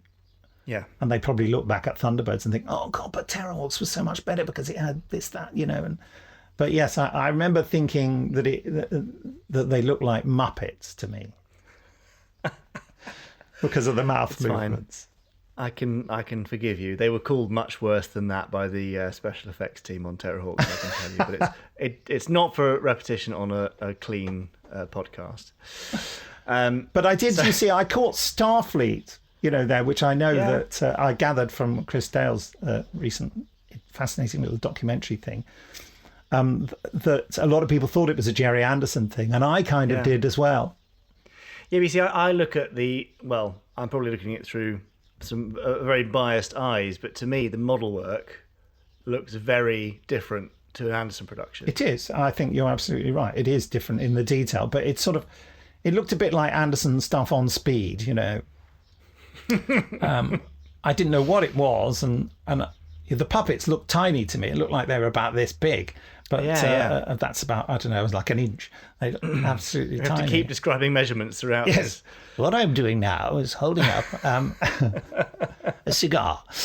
It's Lou Grade's cigar. But the spaceship models, I was quite impressed with. Yeah, there was some lovely stuff in that. In fact, I'd only really seen clips relatively recently, because there's a couple of Terrorhawks mad people on Twitter who often will reference Starfleet or whatever it was called before, X-Bomber Command or something, can't remember.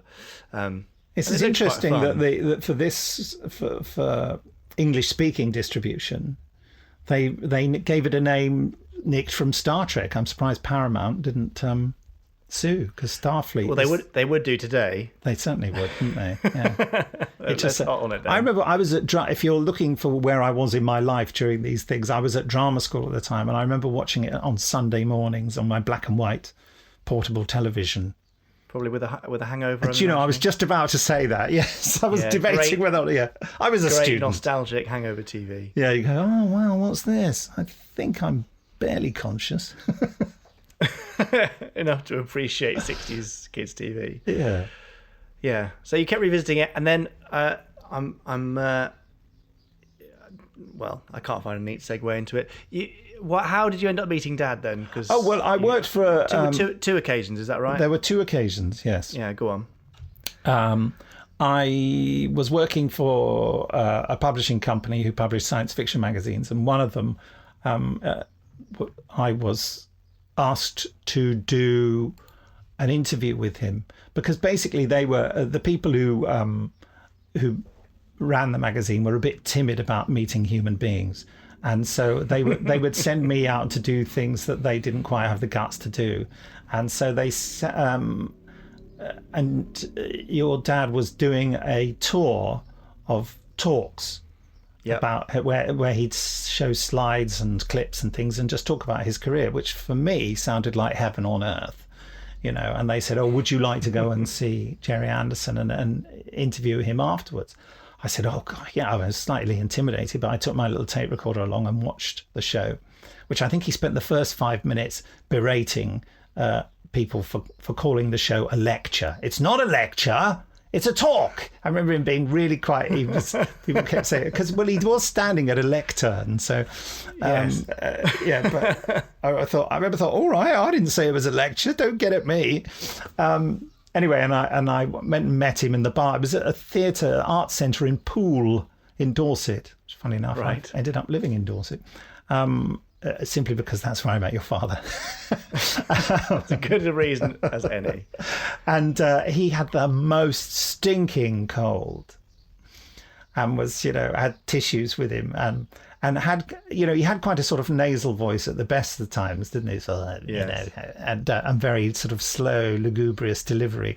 But this was punctuated by him blowing his nose and sort of giving groans of pain, but he soldiered on. He was and was fascinating, and there was no sense that he wanted it to be over or he wanted to brush me away. He was quite keen to do the interview and said lots of fascinating things. I remember the most fascinating thing he said to me is that he said, what I'd really like to make a film about is the whole difference between America and England.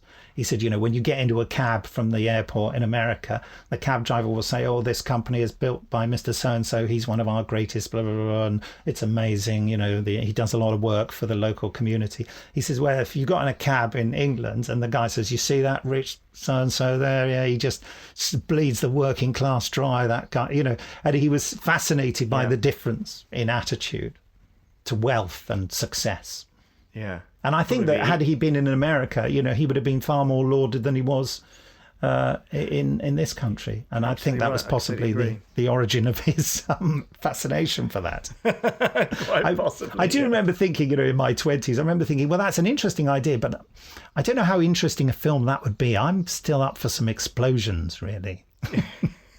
Just blow some stuff up, please. Where would the big spaceships be and the flying craft and things? Set it in the future, then it'd be fine. Yeah. Perfect. So that was number one. When why did you need to meet him again? Well, that was the fault of Simon Guerrier, who's a writer of note, writes a lot of Big Finish and written a lot of Doctor Who books and things, and is a filmmaker with his brother. He somehow, I don't know how, he said that I think it was the Scottish Evening Herald, it was certainly a big Scottish, broadsheet Scottish newspaper, wanted Gerry Anderson to be interviewed. An opportunity had come up, and somehow it had been pitched to them that wouldn't it be fun if the guy who does the voice of the Daleks meets the guy who invented Thunderbirds. I don't know why. Hilarious. It was like two icons meeting, except like your dad was an icon and I was just some bloke who did a funny voice. Anyway, so they set up for me to go and meet him at his office in Pinewood. And Very grand. Yeah. And he was absolutely delightful. He said, remember meeting you before? Or did he at least pretend to? He pretended to. Very good. He was very good at that. He wasn't great with faces, to be fair. I assumed he wouldn't remember because to me it seemed many, many years later. It was quite a few years later, wasn't it? What year was it? Because you found an email from him to me or me to him or something, didn't you? So what year was it dated? It would have been something like 2006 or 7, something like that. I thought it was 5 actually, but let's say 6 then. Yeah, it was. I was executive producer by them, and I didn't become executive producer until 2006. So let's say 2006. Yeah, let's say 2006. And he said to meet him below the clock at Pinewood Studios. And I was thinking, what if there are loads of clocks? Place is full of them on every wall in every office. But there's one that hangs down outside, isn't there? Yes, and a large one. And we won't tell you how large, even though we're doing measurements in this interview. No, let's let them imagine. It's as big as the world. He came along, and the first thing he said to me was, "You're early." And I said, "Well, I always try to be a bit early." And he said, "That's very good. I like that." It made me feel brilliant. I thought, I haven't annoyed Gerry Anderson. Brilliant, So then he took me to his office and explained that the lady, his secretary or something, she's not here today. So I'm afraid, he said, I'll have to make the tea. That delivery sounds just about right. Yeah. And then he gave me, before I got my tape recorder out, and well, it was a digital recorder, not a very good one, I'm afraid. So the recordings I got were sort of massively quiet, but by pressing my ear to the speaker, I could just about hear them later. He insisted on giving, he was like, no, we're not doing that yet. I want to give you a tour of the office. And it wasn't a small office, and it had a sort of extra room attached to it, and lots of leather chairs. Yeah. And I remember that he wanted... Wood panelling. Yes. But he wanted to walk me around the office like he was taking me around a studio tour or a museum. Yeah, and so he took me to each item and kind of said, and stop. And I kept wanting to say, I'm a massive fan of your work. And he's saying, no, this is Captain Scarlet. He was the head of an organisation, and I was there, yeah, I know. I've just looked around the room and thought, oh my God, all these amazing things. You don't have to. But he described them all to me in incredible detail and sat me down, gave a fantastic interview, and agreed that it would be a very good idea that his stuff should be done as Big Finish audios. I gave him some CDs of some Paul McGann stuff that I've recently been working on. He said, well, this looks marvellous, Nick. I'd love you to do this, but you have to ask ITV. I said, yes, I thought so. He said, but I'm totally behind it. I think it's a great idea. But there you go. None of that happened, sort of. Anyway. Well, yes. Sort of. And also the other thing, which I know, I'm sure I've told you before, Jamie, is that he said to me when the interview was over, are you interested in movies and television? And I said, yes, I am. Yeah. And he went, all right, let me see. And he went to the phone and he phoned the sort of, I don't know what, site manager of Pinewood and said, my friend here, Nick Briggs, he likes film and he's here visiting me. And so I'd like you to, can you just tell him what's going on in Pinewood at the moment? I'll pass the phone over. And so I suddenly was speaking. I was like, oh, hello. And this chap says, yeah, well, okay, well, we've got a bit of James Bond going on in studio so-and-so. And, Day of the Triffids, we're shooting that at the moment. And I was kind of, it was lovely that he did that. I suppose it was a bit of showing off. I don't know. But it was a tiny bit, yeah. But it was a lovely thing to do. I was sort of bowled over by that. It was a very pleasant afternoon. That's very sweet. Did he show you the fake cat? I don't remember a fake cat. I had a fake cat which I bought with my pocket money when I was about 14, I think. Right. Which is like a not really nicely done fake tabby cat curled up asleep. Oh. And Dad thought it was hilarious, so he had it in his office for a long time. And his favourite gag was to have a meeting in that extra room you were talking about. There was a table and some chairs, and have the cat on one of the chairs and have it just pulled out slightly so that as people came into the room, they could see there was a cat asleep there. And he would go over and go, oh, don't worry about that, and pick it up and throw it out the window. For effect. How Which is brilliant. quite sweet. Oh. Yeah. But the most annoying thing is when he cleared his office at Pinewood and sold the contents of it, the blooming cat, which was mine, went into the auction catalogue and was sold to somebody, and I've got no idea where it is now. Well, if you're listening and you've got the cat... If you have any information, then please call Crime Stoppers. No, don't call Crime Stoppers about the cat. But I would love to find that cat and know if somebody's got it. I don't want it back now. I've got too many cats as it is. Just like a photo of it, maybe. Have you got a photo of it? No. I know, it's very sad, isn't it? These Anyway, things scar us, don't they? They really do. Sorry about that. So I'm going to fast forward again because we are going on a bit, aren't we? Yeah, well, you can edit, mate. Yeah, I know, but I don't want to edit too much. I quite like all the nonsense. When did we meet then? When and how and why, and how did you almost embarrass yourself? Where do they come from? Where do they go? What do they want? I'm 500 meters underneath a studio. Sorry, I'm just gone mad. Well, I think it was a convention called Brit Sci-Fi, was it? Yeah, it was. In somewhere in the Midlands. Coventry? No. Leicester. I knew it was one of those lovely places. And it was in a Holiday Inn, wasn't it? Yeah, it was. I remember the green logo. They've probably changed the colour now. And I arrived...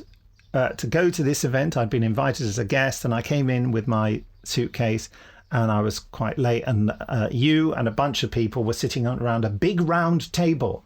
It was very big and very round, yeah. Yeah, having a meal. Is that right? Or just drinks at the time? I can't remember. We must drill into the detail. It was drinks because what you ordered was one of the things that yes, created an early bonding opportunity. Well, you see, this is the funny thing. So I think I said I'll just go and put my bag in my room, and then came back down. Anyway, going into far too much detail. I think I put my left leg forward first, so all these people, and I'm terrible when I'm introduced to people. I never remember who any of them are. And remember, I'm so obsessed with myself. My brain goes into sort of freeze mode. And 2 seconds after I've been told who someone is, I think, I don't remember anymore. And I'm told that what you must do is repeat the names as they're given to you. So this is Jamie. Yeah, do that. But I didn't do that. And there was all sorts of chatter. And we ordered drinks. And I think the two of us ordered a gin and tonic, which we kind of everyone else ordered wine, lager beer. of some sort. Oh, right. Yeah. I was going through a gin and tonic phase. Yeah. Don't know why. I still am. Do you know I haven't had one for ages? I think it's, what is it? It's 11:26 in the morning. Time for a gin and tonic. Let's rectify that. Sharpish. Yeah, it's a good point there about gin and tonic. Anyway, and my recollection, as you've heard, of the evening is that it was all quite nice. And I probably said too much because I was nervous. And I remember that your father's name had come up at some point, but I didn't know that you were Gerry Anderson's son, even though they'd introduced you probably as Jamie Anderson, but I hadn't taken any notice because I was too nervous. And so I remember when I went to bed that evening, I had a sort of strange nagging feeling in my head that your father's name had come up or something, or maybe I'd just brought him up and I probably said something a little bit, not disparaging, but not, terribly sort of respectful about a man who'd frankly only recently died. And I'd probably gone, oh yeah, Thunderbirds, I loved Thunderbirds too. And I remember I had this recollection of when I mentioned something about your father and his work, there was a real tension around the table because I think people sort of thought, oh, I don't think he's clocked that's his son. Oh my God, is he going to say something terrible? It sounds like he's got a lot of bravado and he's just going to say something really blooming rude. And I just remember, thinking, I wonder what that... And I thought, hold on a sec, that chap who had the gin and tonic, come to think of it, he's kind of bald like Gerry Anderson. And I thought, maybe, oh my God. And then I thought, how you can't quite remember, but you think you remember. I thought, maybe they did say his name was Anderson, or have I just made that up? And so the next day, I sort of decided to find out, and I walked around the convention away from where I was doing silly Dalek voice stuff for 10p a go or whatever it was. And then I found you selling a load of Gerry Anderson merchandise. And I thought, yeah. And I thought, yeah. And so I remember coming over and asking you how you were, or how's it going, I think I said. And what I was thinking was, how's it going? Because your dad died recently. Was it like within 6 months? It was in 3, I think. I'm sure it was the March, April time. So I remember thinking it's pretty close. So this is why I asked this, because I was and I'm still preoccupied with the death of fathers, because my father died quite a long time ago now, but it never leaves you really. And so I felt bad about not remembering your name the night before, and I felt some compassion for you because I'd met your dad and liked him, and I just asked you, and you said, oh well, yeah, we're selling quite well, and I said, no, I meant you because of your dad. And I don't think everyone else had been sort of, don't mention Gerry Anderson because everyone's scared of mentioning dead people, death is, and we had a little bit of a moment, didn't we? I had a little bit of a tear in my eye, and you were a bit sort of, that's how I remember it. Does that tally? That's probably about right. Yeah, I think so. Yeah, definitely. So it was nice. So then I think we agreed to meet up for lunch, didn't we?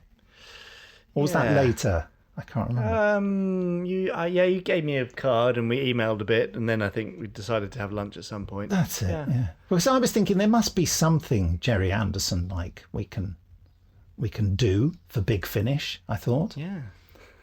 And you said, no, I don't own any of it. Yeah, pretty much. But then eventually, Sprouts. So Sprouts, yeah, there was a goblet of Sprouts involved. Well, yes, you were amused by how delighted I was that I could get an extra portion of sprouts because they are my favourite vegetable. But I think my memory is somewhat embellished, but I definitely remember it as being a giant bronze goblet on a very tall, ornate stem stood in the middle of the table with this sort of gratuitous mountain of sprouts tumbling off the top and onto the table. Maybe it wasn't quite that many, but it was a big bowl. It certainly wasn't just a normal bowl. It was metal, but I don't think it was quite the goblet. They were very nice sprouts. And so I said, we could do you a rubbish deal on Terrorhawks then, because you listed the things you had. And I thought that was... And I could, even though I'd not been a fan of it because I was the wrong age, I could see that, it did have a fan base, and I could see how it could be told on audio.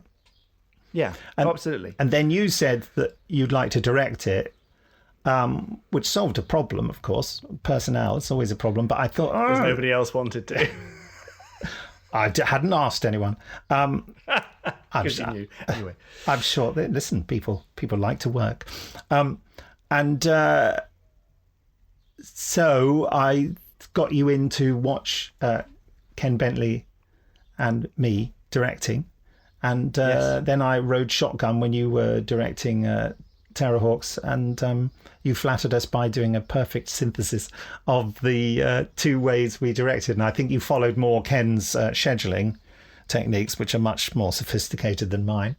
But yeah, you were very good. I mean, so much of directing is to keep the cast happy and keep the atmosphere buoyant, as well as giving really sort of precise notes. And you did both those things really well. So since then, you've gone on to do Doctor Who stuff for us because you'd proved yourself, which is brilliant. Bless you. It's been great fun. I've done lots of it, so thanks. But I quite enjoyed your approach to keeping the cast happy and keeping a sort of light, banterous atmosphere. And it seems to work actually really well. I don't know if it would work as well if we were doing something really dark and miserable, but...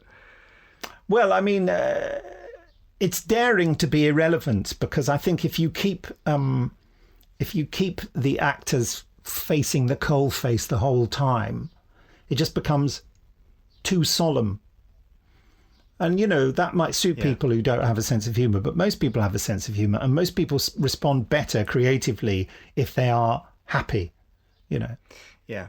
So, I mean, I take it from what John Hurt said to us, which was said to me, is that he said, we're serious about our work here, aren't we? When he was talking about what he did with us, the War Doctor stuff. He said, but we're not solemn about it. And he said, and that's the way I like to work. And if it's good enough for John Hurt, it's good enough for me. You know what I mean? It's serious, not solemn. Yeah. Yeah. So you take, and there are moments when I'm directing, when I have directed some serious stuff, and you do get quite caught up in it. I mean, I've cried in the control room over moving performances and what have you. Oh, same. Yeah. Same. I cried in the final episode of Terrorhawks Series 3. Yeah, Amazing performance from Jeremy Hitchen and Denise Breyer in that. Really, powerful stuff. So I get you. But then equally, throwing a joke about farts or something afterwards. Dare to be irrelevant, I say. That's the title of my autobiography. All right, I look forward to reading it, Nick. So you very kindly let us do 3 series of Terrorhawks with Big Finish, which has been great fun, and people should definitely give that a try. Yeah, they should. 3 episodes from each one available at bigfinish.com. Yeah, well, that's the key. The key thing about it, by the way, is that you don't have to have been Terrorhawks fans. It's just fantastic sci-fi with a sort of comedic twist, but there are great ideas in there, and it's very exciting and fantastic performances. So you know what I mean? It works even if you didn't like the original series, but if you did love the original series, it works too, because there it is, even better. But you've pushed the format further, haven't you? You've done all sorts of interesting. Yeah, he's really pushed his luck. Yeah, that's why there's only 3 seasons and not more. No, we've had some, nice guest stars in, Nicholas Parsons and David Graham. Yeah. Nicholas Parsons playing Zelda's ex-husband. Of course, he was Denise's. Yeah. He is Denise's ex-husband in real life, so it was, very strange. Yes, I'm sorry I didn't come in to witness that, but in a way, I'm also grateful I didn't come in to witness that. Yeah, no, my favourite thing was midway through recording, Nicholas just went, Jamie, and I switched the talk back on and said, "Yes, Nick, is everything all right?" And he said, I just wanted to say that I don't understand a word of this, but it's very funny." Which was excellent. And then once we finished, he did say, because we only gave him the script on the day because we were doing rewrites until 3 a.m. the morning before the recording. He said, I'm rather glad you didn't give me the script beforehand because I'm not sure I would have done it if I'd read it before. So I would have refused, point blank. Well, I think because it was a bit near to the knuckle with a lot of the sort of interpersonal relationship between Nickel Plate, Starsons and Zelda. But it was great. It was good fun. And they both loved the end result. Was Denise all right with it? Oh, Denise loved it. Yes. Well, because she, it was, I guess, in any sort of any divorce, there will always be some negative element, even if you end up being able to be friends with your other half many years later, which they are friends now. So I think Denise took great pleasure in sort of channeling any remaining little bits of negativity through Zelda screaming, "I hate you," at Nicholas. It was brilliant.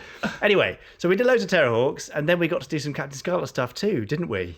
Yes, because of the 50th anniversary and doing and remastering and reissuing all those brilliant Captain Scarlet mini albums released back in the 60s. Yeah. And also you did a fantastic documentary. So it's a beautiful box set. Still available from bigfinish.com. You've probably got some available via your side, haven't you? Yeah, we've got some in the Gerry Anderson store as well. Yeah, it's a lovely, lovely thing. Content's written by Chris Dale as a sort of a briefing and a tour around Cloud Base. It's it's a fantastic set. Booklet. Yeah, really brilliant. And then the three Spectrum files as well, the audio adaptations. God, I was forgetting those. Yeah, which are sort of, they're largely audiobook readings, but they've got 3 different voices in them, and sound effects and music and all that. Full, it's the full experience. It is, but with Liz Morgan, who was 2 or 3 of the angels, depending on the episode. Yeah. Wayne Forrester doing all the male voices, and David Graham narrating. Yeah. Parker narrating. And Wayne Forrester does an amazing job as well, doesn't he? Yeah, Wayne is extremely versatile and a lovely chap. So, well, they all are actually. I think that's one of the reasons that Anderson artists and people working behind the scenes, they stayed together and they kept coming back across the years, because Dad was very loyal to people he worked with, and they showed loyalty in return. But I think he chose generally to work with very nice people. Yeah. And so it's a great pleasure to be working with them all over again. Where might we go next with Anderson stuff on Big Finish, Nick, do you think? Where is it possible to go? Because I'd love to do some more stuff, and I'm sure the Anderson fans out there would like to hear some more. If you could do any Anderson show, yes, with Big Finish, yeah, which one would it be and why? And I think I know what you're going to say. Do you now? I mean, see, I went to ITV to ask about Thunderbirds years and years ago, and then during the talks, suddenly an NDA thing came up, and that was Thunderbirds Are Go, the CGI series. I mean, I suppose UFO is one that I can see really working well. I'd love to do that. Although I do have a hankering after doing Stingray as well, doing an origins story for Stingray. But you've mentioned doing an origins thing for Thunderbirds. That would be brilliant as well. Do you see how I'm sport for choice? I suppose I'm not... That is the problem. Yeah. I'm not reaching for 4 feather falls. No, I don't think anybody is. Although, Nicholas and Denise and David Graham all still around from yes. I'm sure that'd be a huge seller. Yeah, probably not. And Space 1999, I'd love to do the sort of alternative future history thing going on of what, and actually call it Space 1999 and not sort of, you know what I mean? I think that would be quite fun to sort of trace that. It's like there was that brilliant book, what was it called? Voyages by Stephen Baxter, about what would have happened if the American government had plumped for a mission to Mars rather than doing the space shuttle thing. and what happened then. That was dramatised for audio by Dirk Maggs, done brilliantly. I'd like to do something like that with Space 1999, at least in the opening episode, to sort of show how it came about. There was a moon base and all the stuff, and I'd really like to explain why stuff blew up and made the moon move away. I know that scientifically, accurately, it would completely destroy the moon and probably the Earth, but we can get around that a bit. But yeah, it's got I would love to do all those things. Well, let's hope that we can make something happen in due course. Yeah. Wouldn't that be nice? That would be nice. It would be delightful, actually. If you could, I'm going to make you do it, so it doesn't matter if you can't. You'll have to find a way. Are you able to summarise what it is about Gerry Anderson shows that makes them so successful and timeless and keeps people hooked for so long? The spirit of adventure in them, and the playing out of perilous drama that really grabs you, and through all of it, a real sense of the humanity of the characters. To some degree or another, you can always identify them. There are strong archetypes in there. Yeah. How's that? Lovely summary. Great. Right? Thank you. Thank you. Yeah. And if people want to follow you or keep up with what you're doing and that sort of thing, where can they find you? I don't mean like your literal home address. On Barnes Common, Twitter, etc. Behind the third oak tree on the right. At Briggs Nicholas on Twitter. Yes. And I have Nicholas. Where else? Nicholas Briggs Official. On the Facebook. The FaceB, and there's the Benji and Nick Show podcast, available at nicholasbriggs.com or redregon.co.uk. Also available, on iTunes, and pops up on all your podcasty, internety stuff, and also the Big Finish podcast. Both the Benji and Nick Show and the Big Finish podcast at bigfinish.com, again available on iTunes and SoundCloud and all that. They both come out every Sunday. Every week I do those two podcasts. How do you manage it? I mean, I'm struggling to do one a week of this, and you have to be bonkers and love it.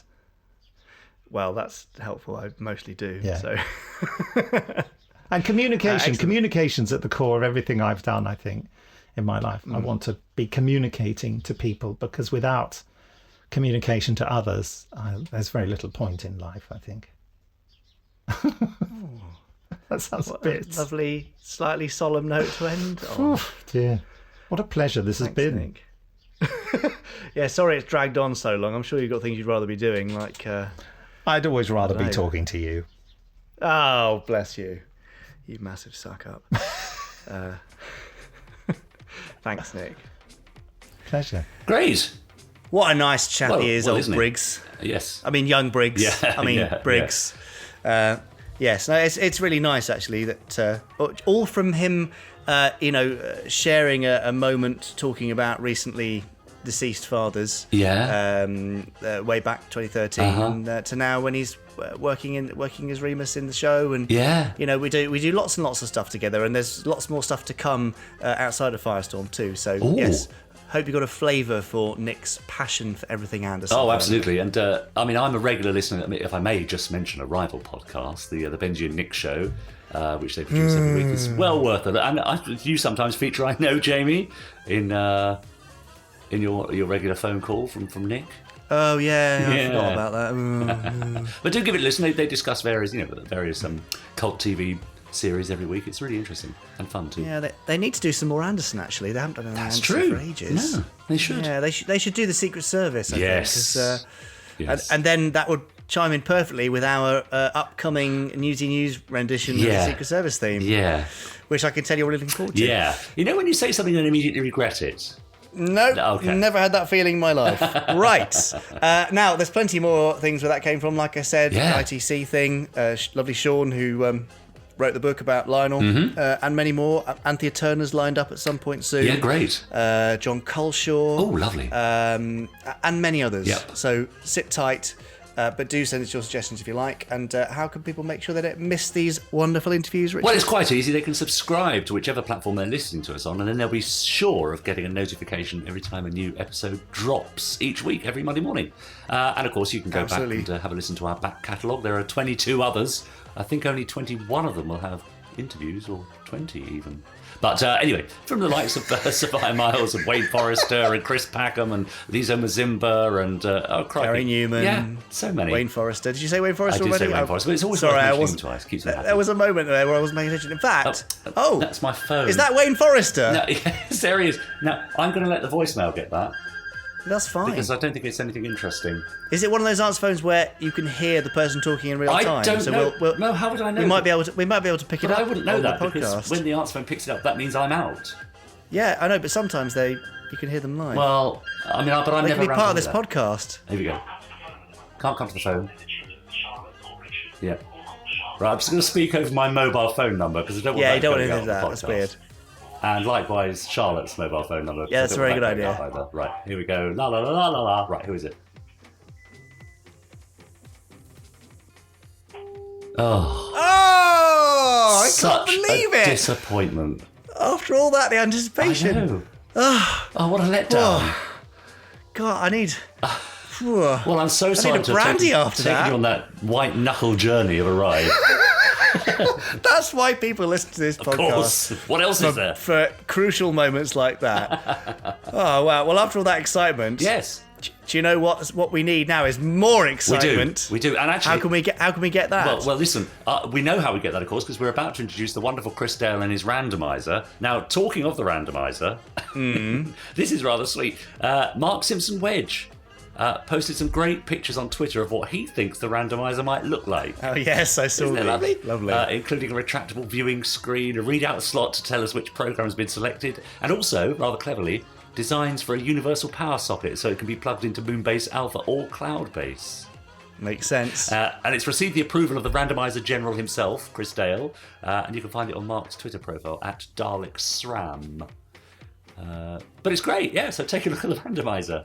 Amazing. I'm so glad we have an official design for the randomizer. Absolutely. Now. Perhaps in years to come they might release a sort of randomizer user's manual. Oh, they might.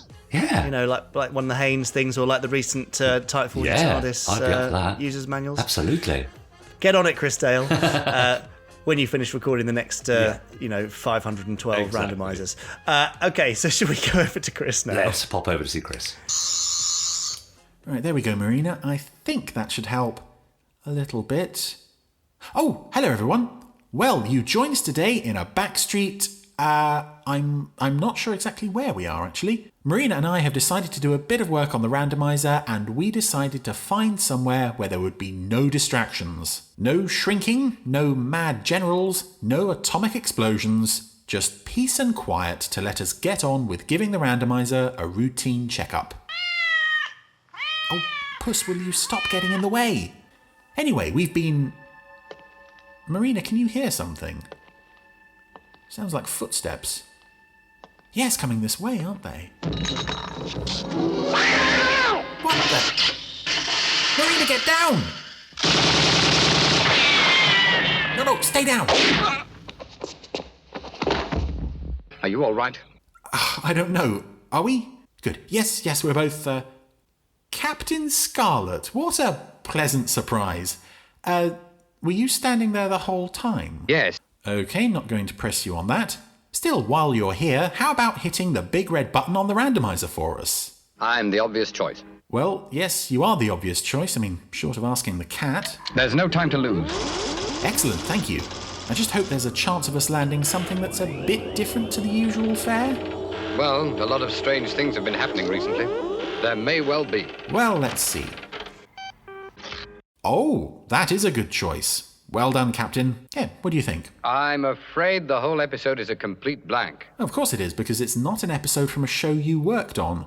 We're back with Space Precinct, and appropriately enough, we're taking a walk down Hate Street.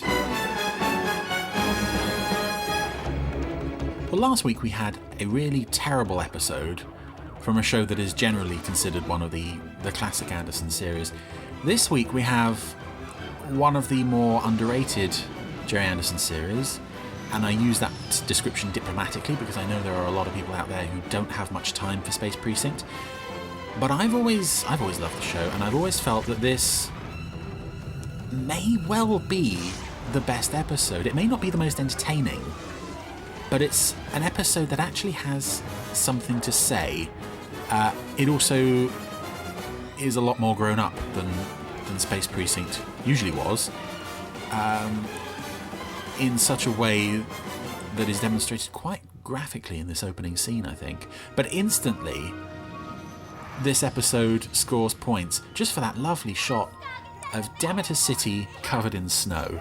And the snow is a sort of kind of neon greeny blue colour. It's really nice. It works really well. Now, this episode features the return of the Xyranites, who had first appeared in the show in Protect and Survive. We never knew that much about them, other than that they were... The ones we saw in that episode were illegal immigrants, were refugees. And this is a business. And this episode kind of returns to that being a fundamental part of their race. We don't know what happened to make them sort of galactic refugees. Please feel free to ask. But it's nice that the show remembered they existed and picked that notion up for story material. What I think about Xyrites trying to infect the whole of Alcor by peddling rotten fruit? There. No! I just saved a dozen lives. And I just saved some more! This opening goes very dark very quickly. This may well be ultimately one of the darkest scenes in the show. And it's rare that the series... Destroy it! Tear it apart! You know that the show was aiming for an adult audience and a kid audience, but every so often you got the hint that it really wanted to be a lot more grown up than its own nature was allowing it to be. And here we have the embodiment of that, I think, with Flack throwing the grenade into Tropek's shop while his two children are still in there, while he's having the snot beaten out of him, and he knows what's going to happen.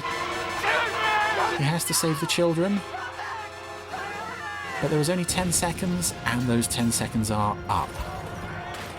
Tropek is dead. Both of his children are dead. His wife is severely injured and deeply traumatized. And I kind of find this opening to be like almost the show rejecting its child audience in a sense. Like we see these two Xyranite children playing in the snow and they're happy and everything's lovely, and then they're blown to bits.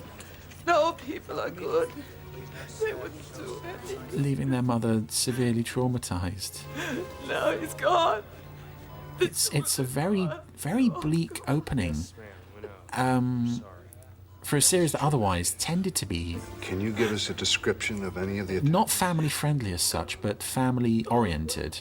Obviously, you have Brogan with his family as a major focus on the show. One drink won't hurt, will it?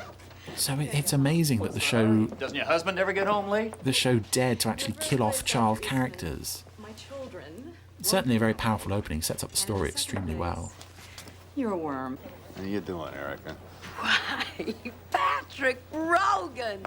Frances Barber as bounty hunter Erica Brandt, former flame of Lieutenant Brogan's, now locked faces with him. We gotta catch up on the last 20 years. Hey! She's one of my favourite characters, one of my favourite guest characters in this show, and I realise that she probably irritates a few people. 2 aspirin and hand on heaven, you know, I'm as good as new. Do I look... Because she is just chewing the scenery everywhere she looks. They brought in with Mrs. Tropek. But it's a really interesting character because obviously she's a bounty hunter. She's probably done some questionable things to earn a living, but we saw her at the race riot at the start of the episode try to intervene to save the children, unfortunately too late to do anything.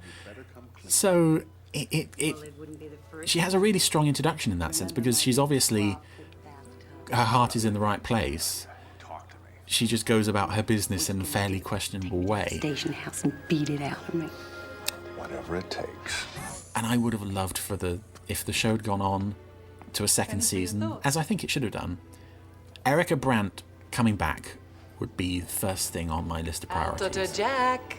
Name's Burflack. He's wanted on Planet Day-Night for a series of hate crimes, including murder. He's wanted on Planet Day-Night in the Terrorhawk district, no less. I loved it when this show would sneak in little references to other shows in on-screen graphics.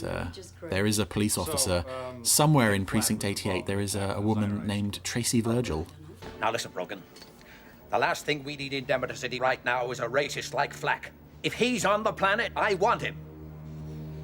Just you make sure you get to him before she does, huh?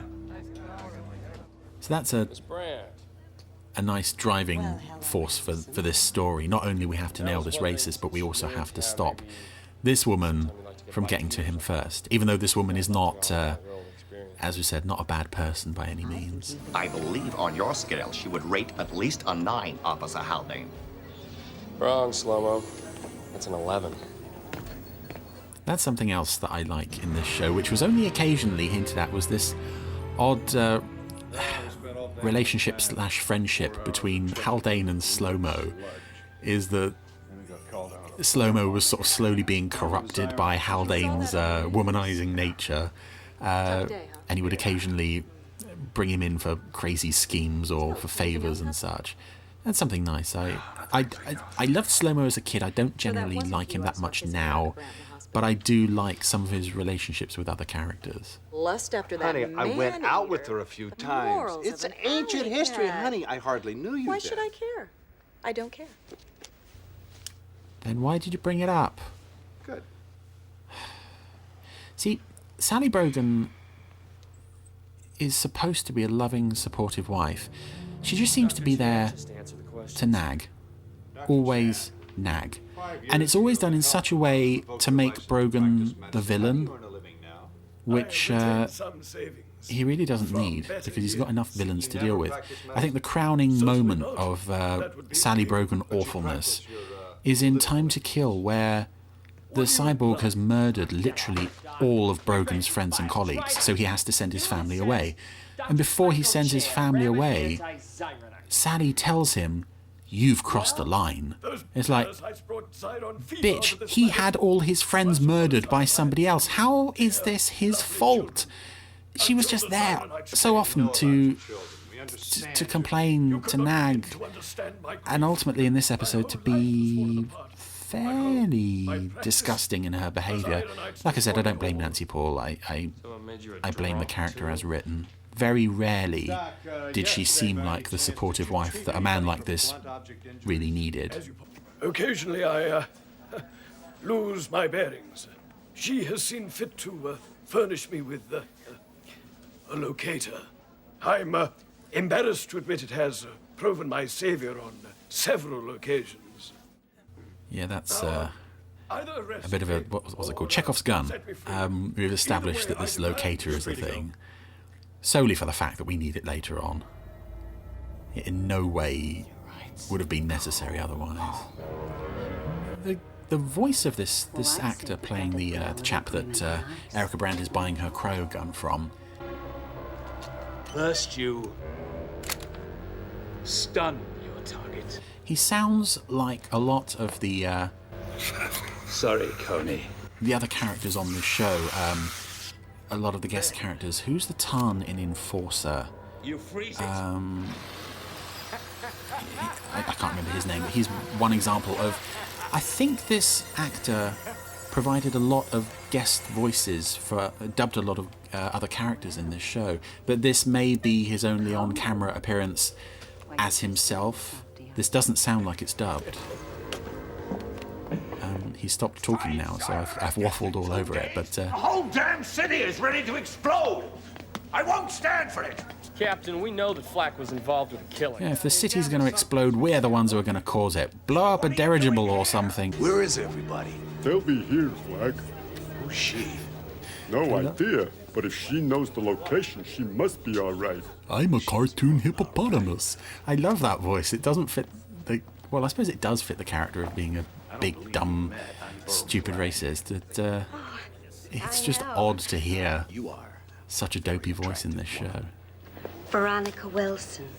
Veronica, you're interested in our cause? Although speaking of voices, it is such a relief to have both Christopher Fairbank and Francis Barber not being dubbed, because the dubbing in some of the early episodes really killed certain performances, certain scenes.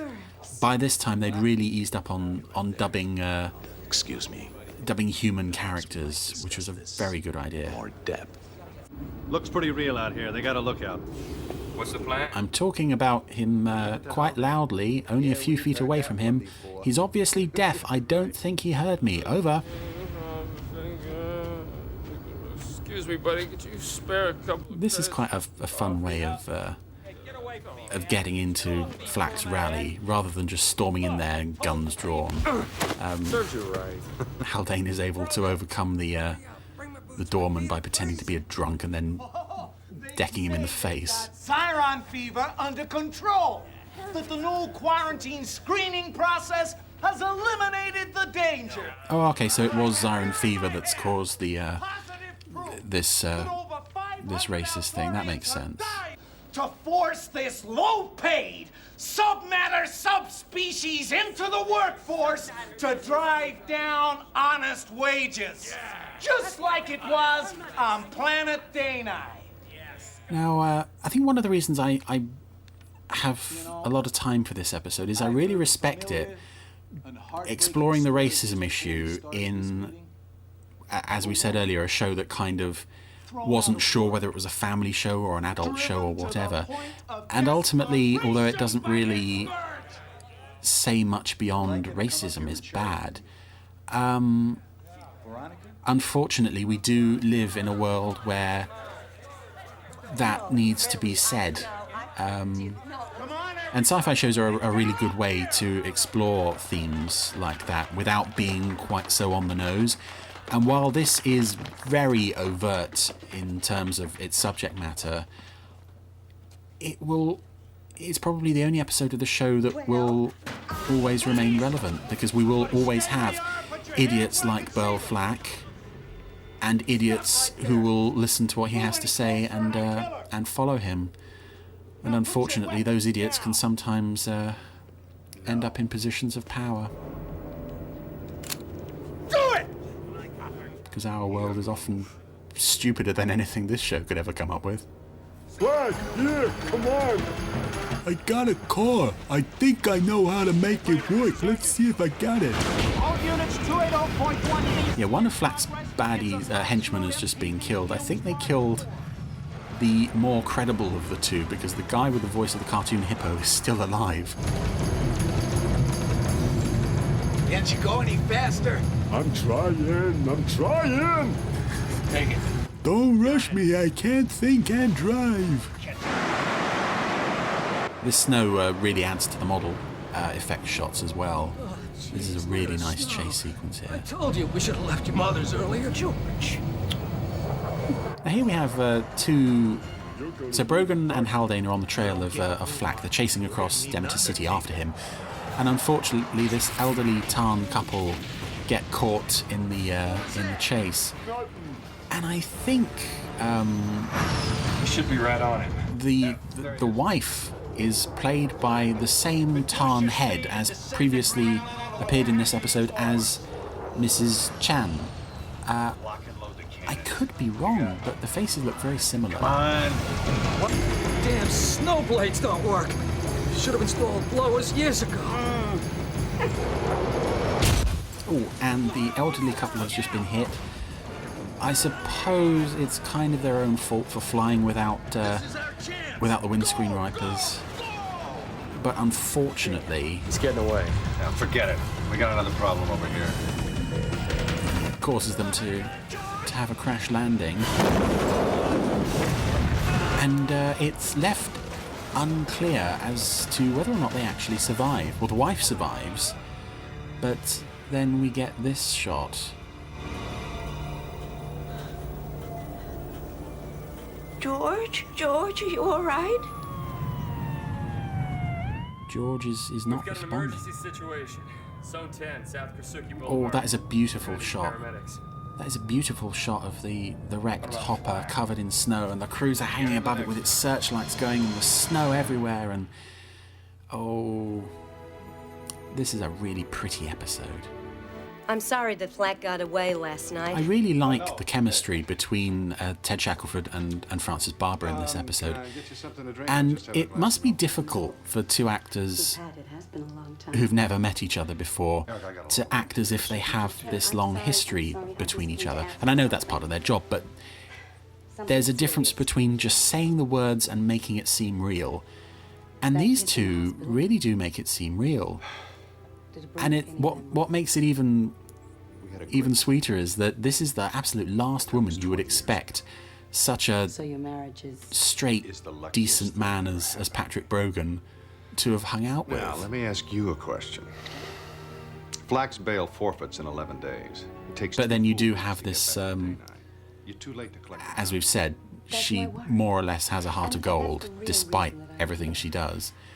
You can see why he might fall for her or even love her, and also at the same time why the relationship would never work. I'm listening. The reason we broke up is because I knew I could never make a life with somebody whose value system was as screwed up as yours. Goodbye. Oh, I love it when Ted Shackelford gets angry in this show. He looks really cross. And not just cross in a sort of Martin Landau, I'm stuck with a really bad script kind of way, but it seems to really come from the heart. What's he doing here? I told you, my arm's fine. It is not fine. Take a look, Doc. The arm juice keeps coming out of the arm. It's not fine. Someone's been yapping to the cops. I told them nothing, sir. Whatever you say. Do your stuff. This is another interesting character in Dr. Chen, who I waffled over his first scene earlier. But this is a man whose children were killed by Zyron fever, so he is now very anti-Zyronite. And it's nice that they included that he's not just... Damn, Chan.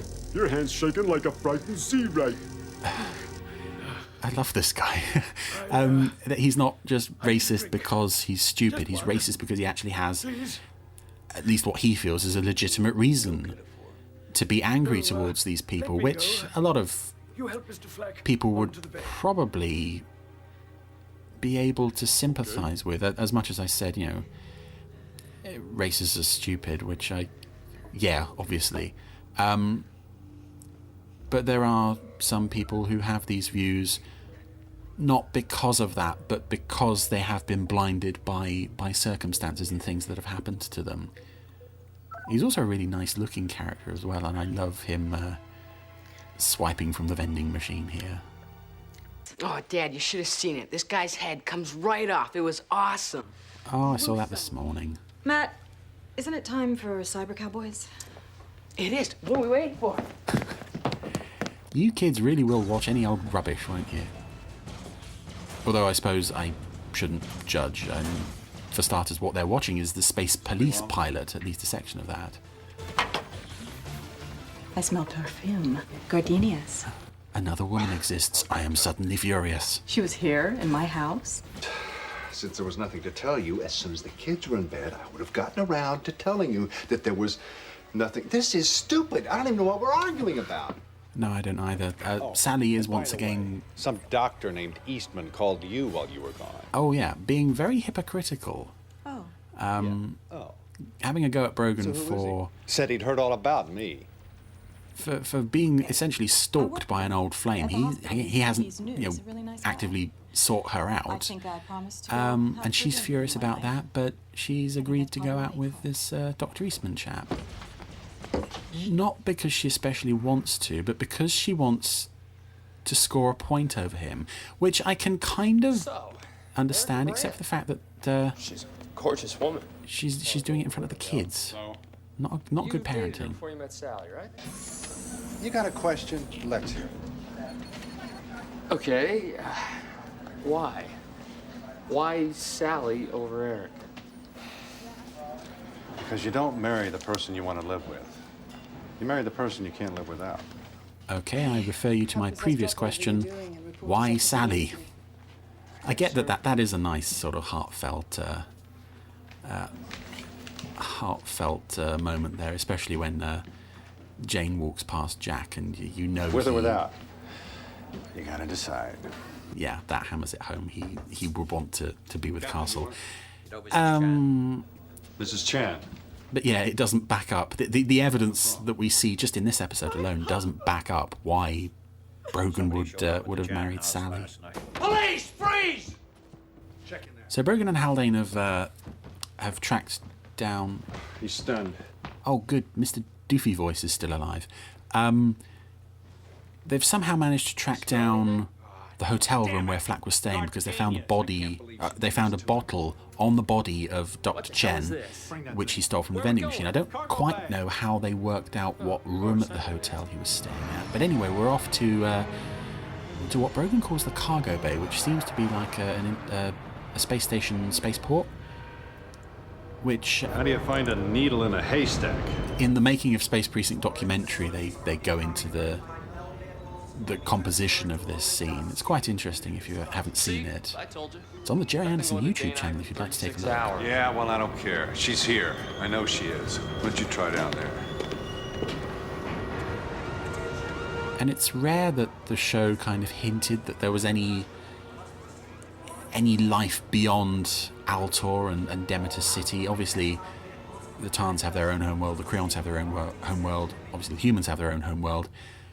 But in terms of anything beyond this system, there really didn't seem to be much going on. So it's nice that we get this setting. Where's Flack? This is a rather prolonged sequence of Haldane pretending to team up with Erica. Can we get out of here before Brogan finds us? You can sort of believe it in Rob Youngblood's performance that he might be tempted to do so. We saw him watching her when she was in Podley's office earlier.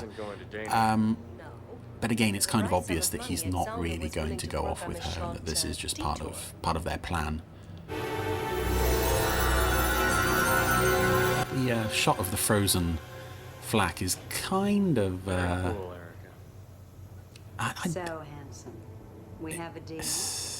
I don't know if it's a bad effect, but it's something about it does not look very much like Christopher Fairbank. Nail on Altor or not? Hi! You must be Pat's wife. I'm Erica Brand. Yeah, this scene is kind of... Never thought you'd go for the high-strung type program. a really good example of... No, really, I'd love to stay. Of why Sally really. just I'm on the line for Simter in an hour. I got doesn't work as a character. You can see what Brogan would have seen in Erica. She's a really nice, fun, sparky character, and Sally is just a walking misery bag. You got a hot one here, lady. And obviously part of it is because Sally, because she's that wasn't my fault. snogging Brogan and all that, but then she does this. She's gone forever. You never have to see her or hear about her again. Do you remember that Dr. Eastman I told you about? Well, I just called him and I agreed to meet him for that drink. I mean, it's long past due, may as well get the darn thing over with. So, maybe late. Don't wait up. Sally. Yeah, she's trying to score points over him. Dad! But she's doing it in front of the kids who have done nothing wrong. Not that Brogan's done anything wrong, but she's... Gotcha, didn't I? No, you were just kind of a bitch. Why put your kids through the trauma of seeing their parents argue about nothing? Anyway, that was Hate Street. And yes, it still holds up. One of my favourite episodes of Space Precinct, I think. Not the most exciting, not the most action-packed, but definitely the one that's the most relevant still today. As I said before, if there had been a second season of this show, I really would have loved to have seen Erica Brandt return. However, that was not to be. What we got with this one episode was a very memorable character and a very memorable story. One of the best. Definitely underrated. Go check it out if you haven't seen it already. The music cut out, but I'm still talking. Goodbye. Oh, Richard, another one of yours. Space Lucky you. Precinct at last. Another episode of Space Precinct. Actually, the previous one wasn't so long ago, was it? Deadline, I think you did about 3 or 4 weeks ago. But yes, Hate Street. I do remember Hate Street, principally because of the green snow that got literally everywhere. And I mean, is it one of those ones where you're like picking it out of your pants 3 weeks later? Pretty much, yes. Yeah, exactly. Nice. I remember Frances Barber, of course, because I was a big fan of hers. Yes. Yeah. And I remember it being quite interesting because it was the first time, really, that we had any hint of there being any cracks in the sort of Brogan marriage, really. Yeah. It was, up until then, they were all the sort of the all-American family, and then suddenly they injected this little note of uncertainty and doubt, which is quite interesting. Don't think it ever came to anything, of course, but... No, but nice to have it there because, as we've discussed in previous podcasts, quite often the love interest elements in Anderson shows can be a little bit grating. Absolutely. So to have something a bit darker and a bit more serious and a bit more adult... Yes, that's right. I think was quite a nice idea. And also, it's a story from the second half of the series, really, and that's where all the best episodes lie. I think your Predators and Preys and your Hate Streets and your Two Against the Rock and so on. It was kind of hitting its stride by now. I mean, by no means perfect, but sort of getting there, really. So Hate Street's definitely a good one to look at. Yeah. Yeah, I think I heard Chris in there say if it had gone to season 2, then that's the sort of tone that would have been ideal. And it was saying something, it was one of the episodes, only episodes really, that was saying something. It was about something. I don't just mean it had a plot. I mean it was about, racism and immigration and so on. I mean it was really quite prescient, I might say. Well done, Chris. Nice one. Yeah, thanks, Chris. Very good. Let's see what happens next week. Yeah. It'd be nice to go to a new series of some sort, but I'm sure you'll be happy if there's more Space Of course, Precinct. always happy. And both of us will be happy if there's no more torching. Exactly. Anyway, so if you want to discover next week if it's Torchy or Stingray or Space Precinct or something else, then you should probably subscribe to this podcast. Yeah, that'd be a good start, get a wouldn't notification. We're out every single Monday, early morning. That's right. UK time. Yeah. So, yes, it's a great fix for driving to work. Yeah, we have lots of people saying they listen on their way to work, which is lovely. Nice way to start the week, we hope. Well, yes, we hope. It's probably slightly better than silence, maybe. Yeah, on balance, yeah. That's our new tagline. Slightly better than silence, maybe. That's great. Very good. So don't forget to subscribe, please. Well, I know we keep asking you, but we really do appreciate it whenever you rate our podcast and whenever you leave us a review and share us with your friends so they can listen to us as well. And do get in touch, of course, as ever, podcast@gerryanderson.co.uk with your questions, comments and queries. Yeah, and remember we're going to reward one of you at the end of November, or the first week of December probably, with a prize if you have reviewed us.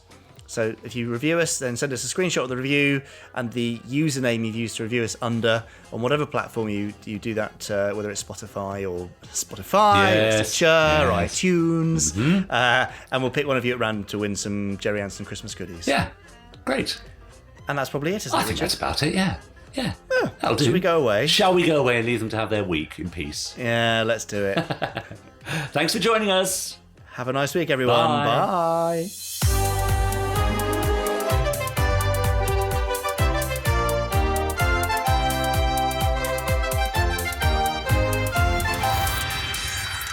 Stage 1 complete. Let's go.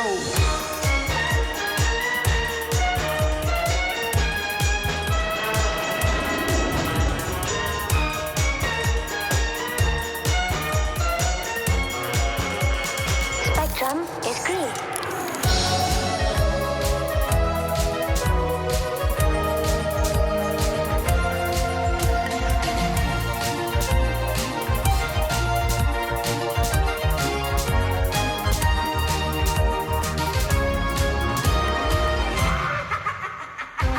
Wow, nailed it. Yeah. Amazing. I think that was brilliant. I think it was the best ever, that one. Really? I mean, we're starting from a very low bar, obviously. That's the nice thing if you start from absolute rubbish. Yeah. So you have no expectations at all. Rather like our listeners, I think. Yeah. What? Absolute rubbish?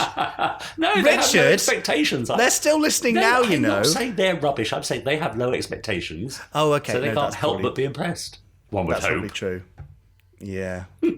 Wouldn't count it. Anyway, haven't you got things to do? I probably have. Actually, I don't know. I'm going to nip out and have a cup of coffee now, do the crossword. Ah. Yeah, I know you always do this. But listen, this is my day off.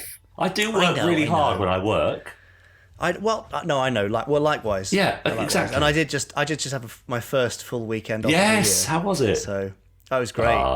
I ate terrible, horrible, bad food, Brilliant. and I played Red Dead Redemption 2. Oh yeah, great.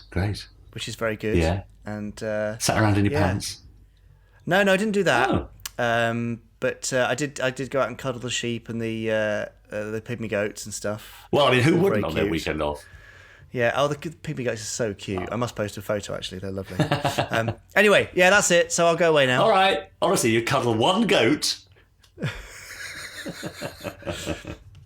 Let's leave that there. Bye. Bye, Richard. Bye.